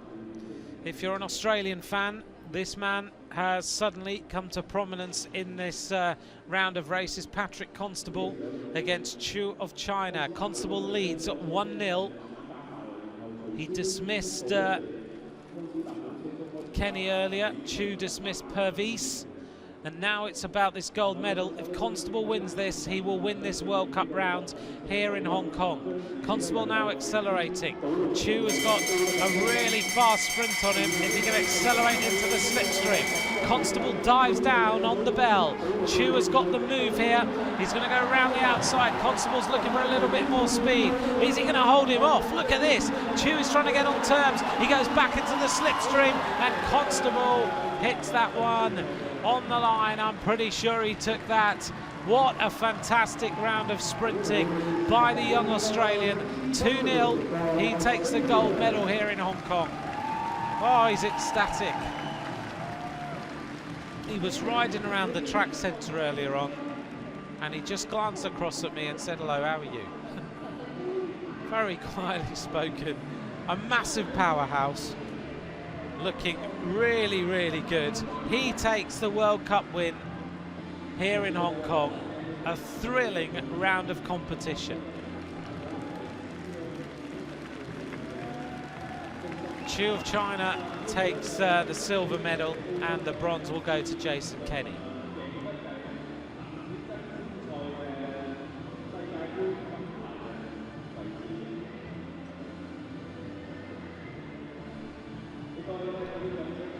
All smiles from the Australian coach. I guess that's given them even more dilemmas to think about. He's just beaten an Olympic champion and a world champion. In terms of the other placings here, what a fantastic round of sprinting by Patrick Constable of Australia.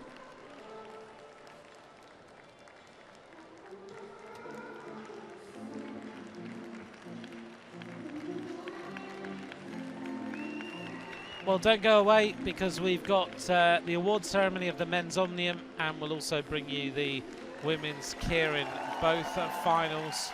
We're going to bring you before the end of tonight's racing. Thanks for joining us. Thanks for all your messages. At @McCrossan on Twitter is where you can message me, or you can just get involved in the chat that's going on between lots of you on my Twitter stream about selections. But the Australians have found another fantastic sprinter. Ladies and gentlemen, the medal ceremony for the UCI Track Cycling World Cup Hong Kong Men's Omnium. 各位先生、女士，世界盃場地單車賽香港頒獎典禮男子全能賽。The medals of UCI Medal Ceremony. We're going to take a look now at the men's omnium victory ceremony. Confederation is the Blue Trophy. 獎牌及國際單車聯盟世界盃冠軍建議將會由亞洲單車聯會秘書長崔富雄先生頒發。Winner of the gold medal representing Kazakhstan. 銅牌得主係代表哈薩克。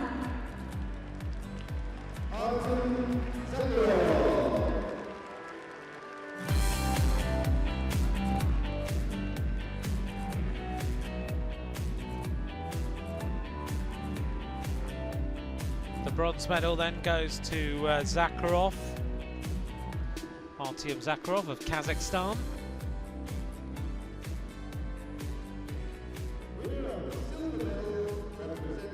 He won the scratch race. He was second in the individual pursuit, fourth in the elimination. His worst performance was the flying lap. He was 11th. That really cost him in terms of the other medals. There's the Olympic Omnium champion, Lasse Norman Hansen. Didn't start well, 19th in that scratch race. But he's got better and better the whole time. First in the individual pursuit, 6th in the elimination, 2nd in the time trial, 5th in the flying lap, 3rd in terms of the points at the end of the flying lap, and then a really good points race. But the win goes to Thomas Boudat of France. His time trial, he finished 12th, but he came back really strong at the end. Third in the scratch race, fifth in the individual pursuit, winner of the elimination, 7th in the flying lap. And then a fantastic final points race.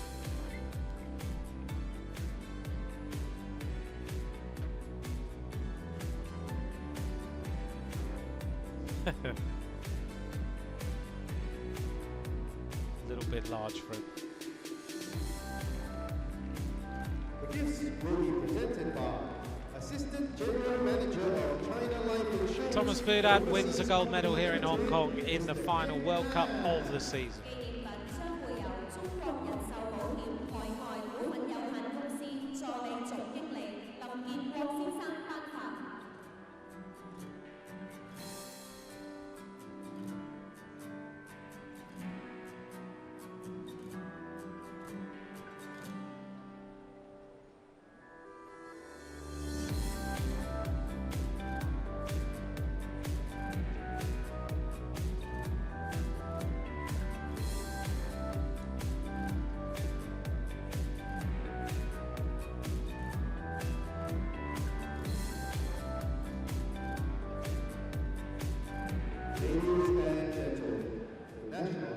And now the national anthem of France. 各位先生女士，請起立。現在就法國國歌。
Thomas Budat wins the men's omnium here in Hong Kong. Silver to Lasse Norman Hansen and the bronze to Artyom Zakharov.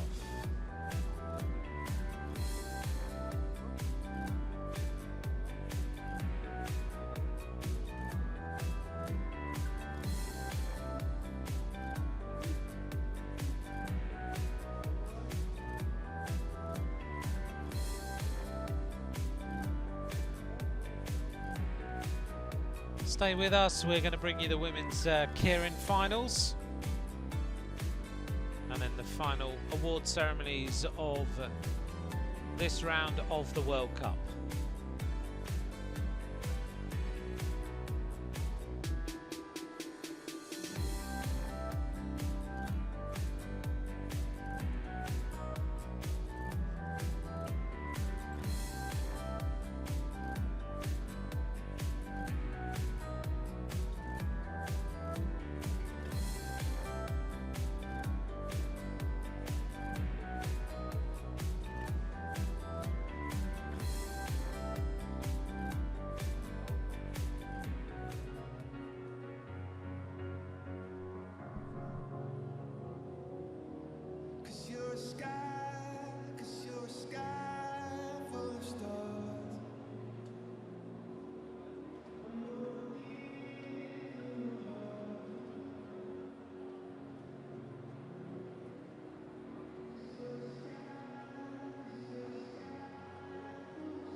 So the riders drawing their positions here for the 7th to 12th places in this competition. Stasia Voinova of Rusvelo, the last to choose.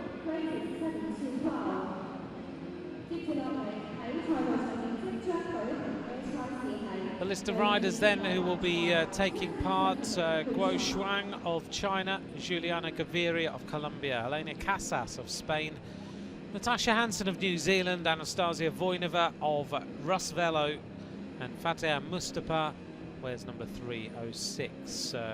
Malaysian rider who will be the 6th rider in the group. Following this, we'll bring you the final of the women's keirin. Taking a look there at Helena Casas, who's lining up, getting ready for this keirin race. 8 laps of the track. The Derny bike peels off with 2.5 laps to go, and then the riders are flat out sprinting. As always though, very important for points. This is the 7th to 12th place points that are being decided.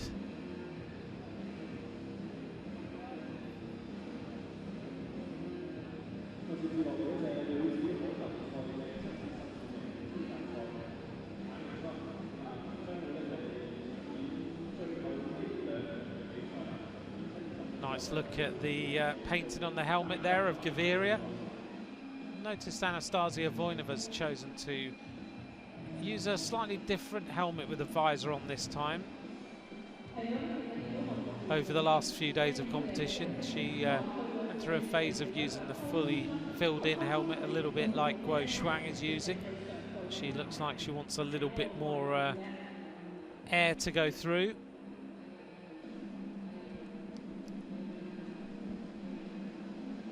There's our bike making its way around. 2 more races to go until we bring this World Cup to its conclusion.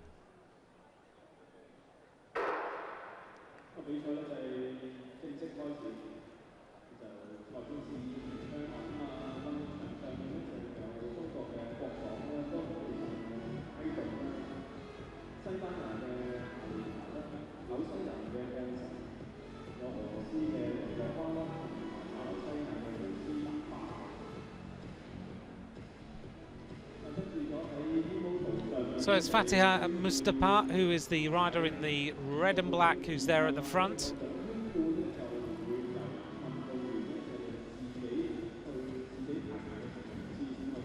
Again, critical for the overall points for World Championships and Olympic Games to keep scoring points. At the end of this, we'll present the leading nation of the World Cup, we hope, at the end. So we'll take a look at which nation is accumulated the most points. I think Great Britain right now are top of that leaderboard with about 3,900 points over the series.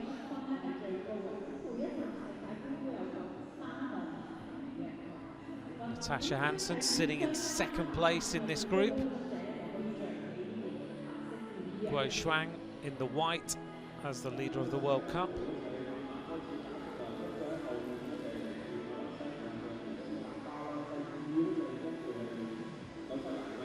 Guo Shuang always looks so focused on a bike, and she likes the bumping and barging that goes on in keirin racing and sprinting. Looks like such a fierce competitor, and I was talking to her yesterday and she comes across nothing like that at all. She's quietly spoken, very, very pleasant to talk to. It's incredible the way you can take a rider who is like that, put them on a bike, and they become one of the fiercest competitors in the world.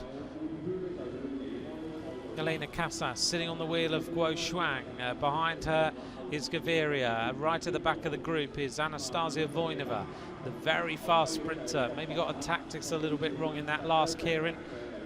Certainly over 500 meters in a time trial. There's very few who can beat her now.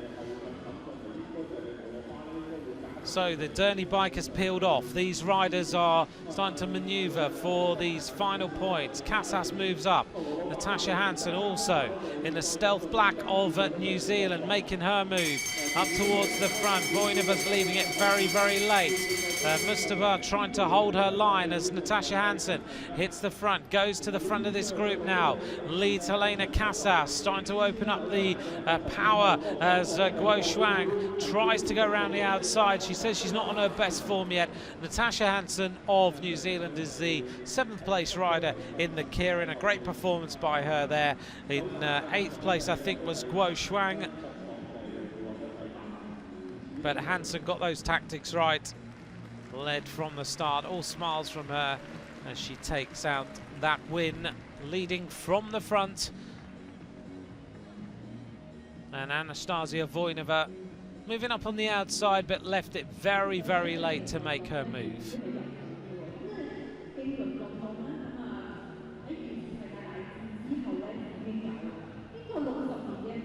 Only one race left then. Thank you very much to all of you for joining me, but it's going to be a scintillating race, I think. There's confirmation then. Natasha Hansen wins. Guo Shuang in second to take 8th place. Elena Casas in 9th.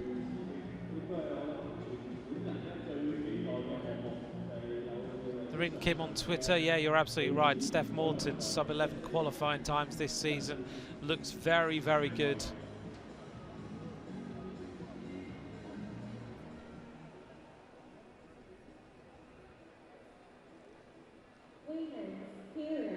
A few more conversations going on about pursuit times and all that sort of thing in qualification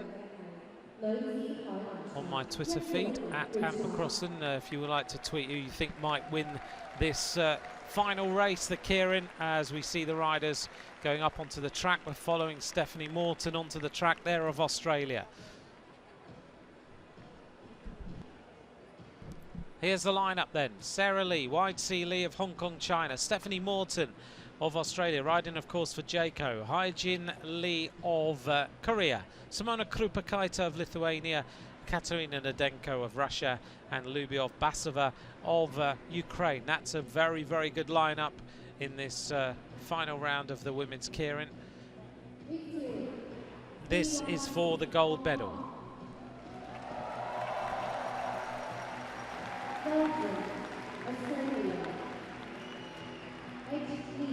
The Hong Kong crowd are all ready to cheer Wang Shu Li onto the starting grid.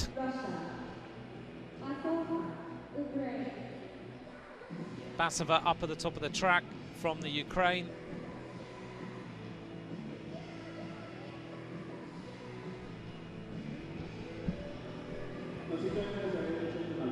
And there is Stephanie Morton. She made her heat look very, very simple. And Katerina Nadenko alongside, a couple of places down.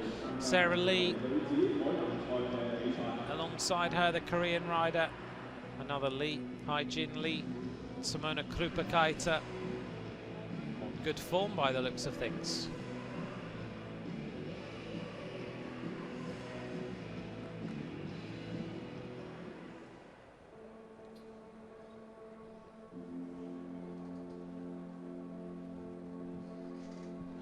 Eight laps of the track.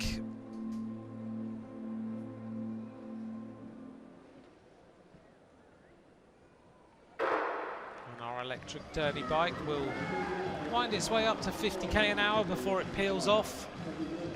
And then let these women tussle for the overall win.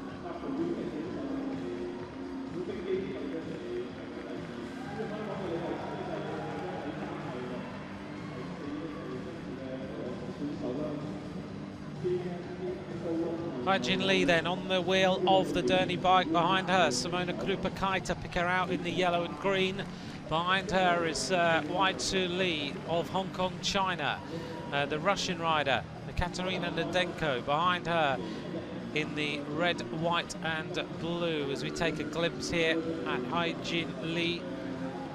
Basova in the yellow, blue and white towards the back, and Stephanie Morton in the green, gold and black, the Jayco sponsored rider from Australia.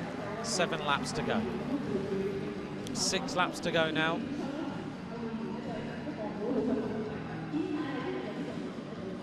Riding around the bottom of the track, the different lines being picked out for different reasons. The black line is the measured line around the bottom of the track. We were talking to one of the guys who built this track yesterday. And as Carly McCulloch said earlier on, it is a track with short straights, big wide bankings to give you speed.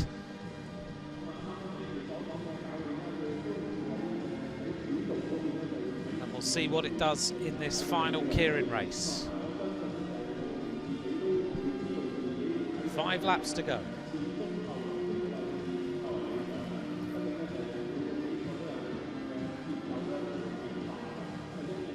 Getting close now to this bike peeling off. Hai-Jin Lee still on the wheel of the bike. Simona Krupa-Kaita just behind. Sarah Lee in 3rd place. Stephanie Morton right on the back, waiting to pounce, get her tactics right. Now the bike is going to peel off. You're not allowed to overtake it until it does. Hai-Jin Lee has a little bit of a gap as Basova moves up on the outside. Stephanie Morton of Australia still at the back of the group, hasn't made a move yet. Basova goes through the gap. Simona Krupa-Kaita is more worried about Stephanie Morton than anyone else. She doesn't want to lead her out. Morton now is waiting for that wheel. Hai-Jin Lee, Sarah Lee on the wheel of Krupa-Kaita. They're bouncing around a little bit in here. The bell goes as Lee hits the front to the delight of the crowd. Krupa-Kaita's holding her off. Lee going shoulder to shoulder. Morton now pounces and makes her move around the top of the banking.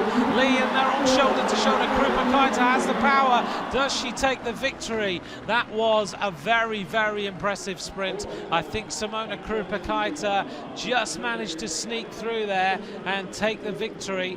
We'll just take a look in a second.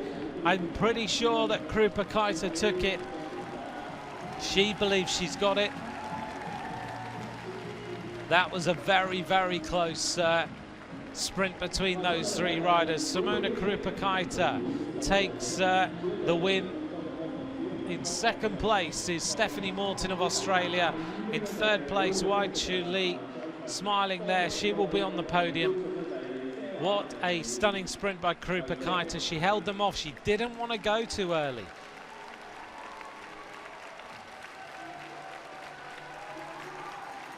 But she still led out and she still held them all off. The one person she was really worried about was the Australian Stephanie Morton.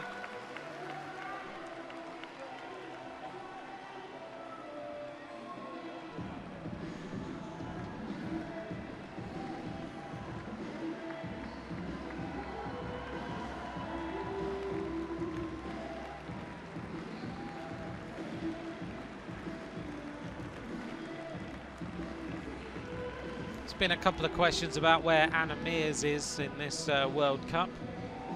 Stuart, thanks for your message. Anna messaged me the other day. She's still recovering from that crash in New Zealand and her back injury. That's why she's not here either.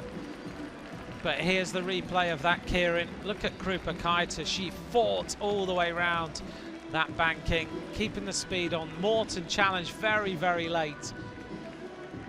Lee still looking so quick on this Hong Kong track. Krupa-Kaita fighting the bike all the time, all the way to the line. And Morton takes the silver medal.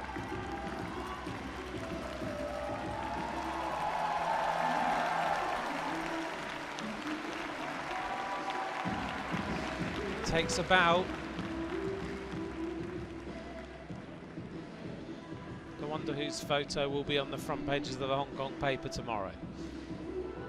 Confirmation then of the results. Simona Krupa-Kaita is the winner of the women's keirin. Stephanie Morton in 2nd place. Hai-Jin Lee in 3rd.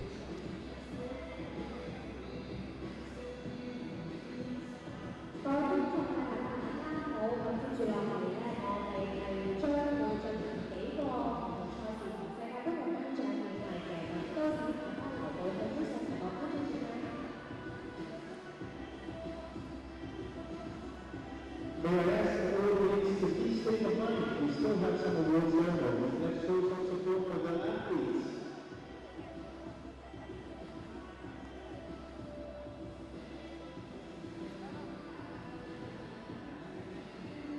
Well, don't go away. Let's enjoy the victory ceremonies.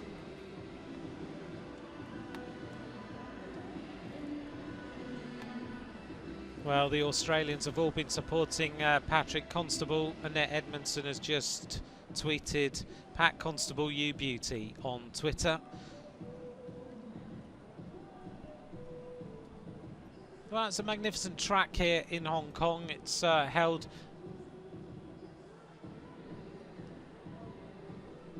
a great 3 days of competition here.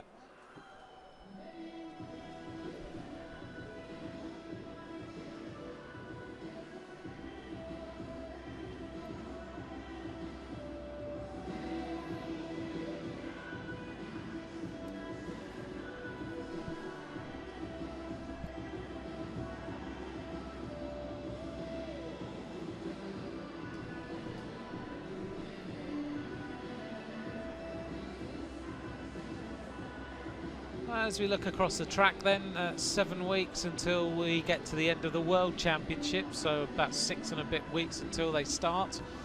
So these riders will either be going to training camps or back home and getting on the rest of the training, ready for what they hope will be Rainbow Bands time in London.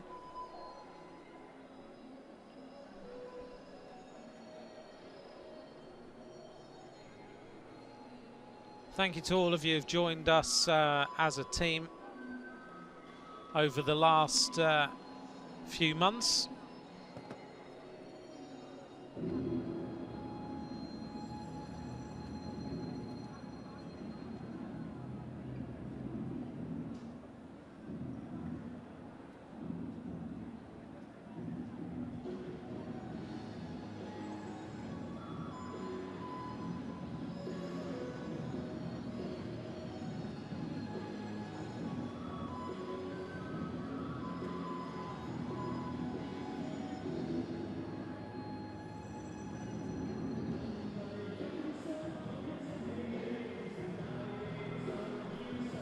So we're going to see the victory ceremony for the overall winning team of the World Cup,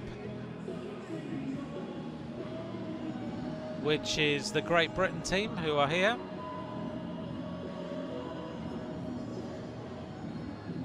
Mark Cavendish doing a little interview there on the left-hand side. Alongside him, Laura Trott with another pair of fancy shoes. Jason Kenny, her fiance, over there on the right. Callum Skinner next to them.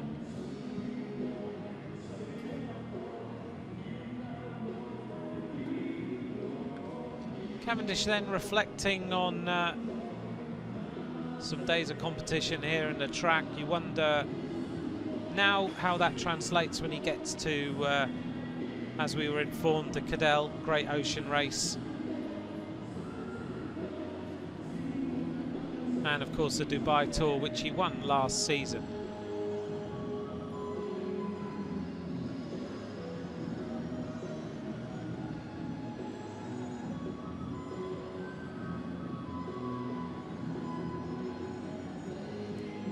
So wherever you are sitting watching, whether you're on your sofa or you're watching somewhere else, thank you very much for taking the time to join us here for the World Cups. It's been a fantastic round of racing. We went to Cali in Colombia, then to New Zealand, and we finished up here in Hong Kong.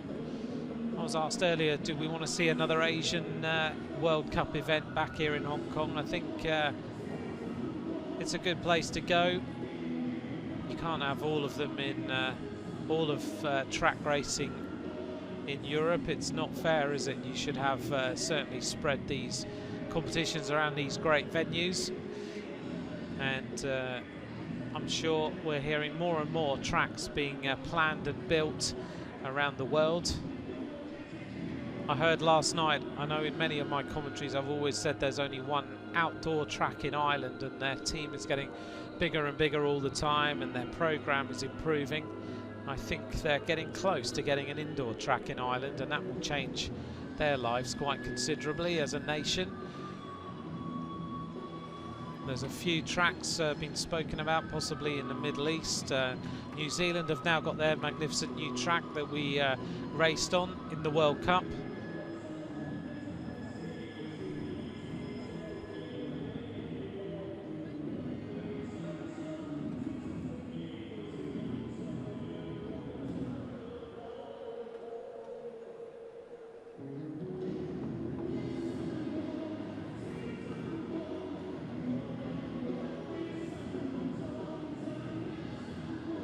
We will, of course, as always, the World Championships gets massive following, so do check out where you're going to watch the World Championships. I'll certainly be there in London with the coverage of the World Championships. It's going to be pretty intense there. It's already sold out. It holds 6,000 people. It's going to be noisy. And for any athletes are hoping to be there at the World Championships, and I know there's a few who have messaged me over the last few hours. All the very best with your training, and I hope that we see you in London fit and ready for what is going to be some incredible days, with the rumble back of what I remember from London 2012, where we saw was recounting as we wait here for this presentation some of the most amazing races that we saw on the track in London 2012. Well, it took track racing to the hearts of the public there in Great Britain. Races that stick in my mind include Chris Hoy holding off Maximilian Levy in the Keirin, and that was a fantastic race. Other races, I remember the final race between Anna Mears and Victoria Pendleton was something to remember for a long, long time. And other great moments of riders as they took their Olympic gold medals. What I'll certainly remember is trying to get my ears recover for about a month afterwards from the incredible noise that even your earphones in the velodrome didn't block out. Such was the rumble of the Pringle, as it affectionately became called. Right, we're waiting for this victory ceremony. We should be on with it in just a moment. We now go on the winning team of the 2015-2016 UCI Track Cycling World Cup round and overall. So we are going to see here the award ceremony before we leave of the winning team.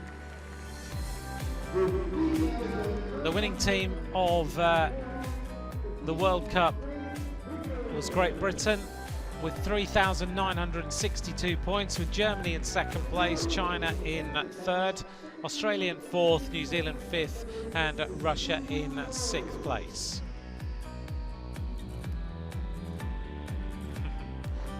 Now on TV.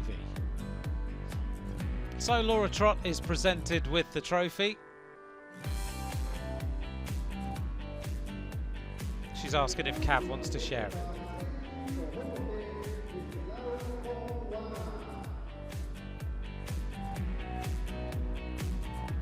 Jermaine Burton alongside Mark Cavendish.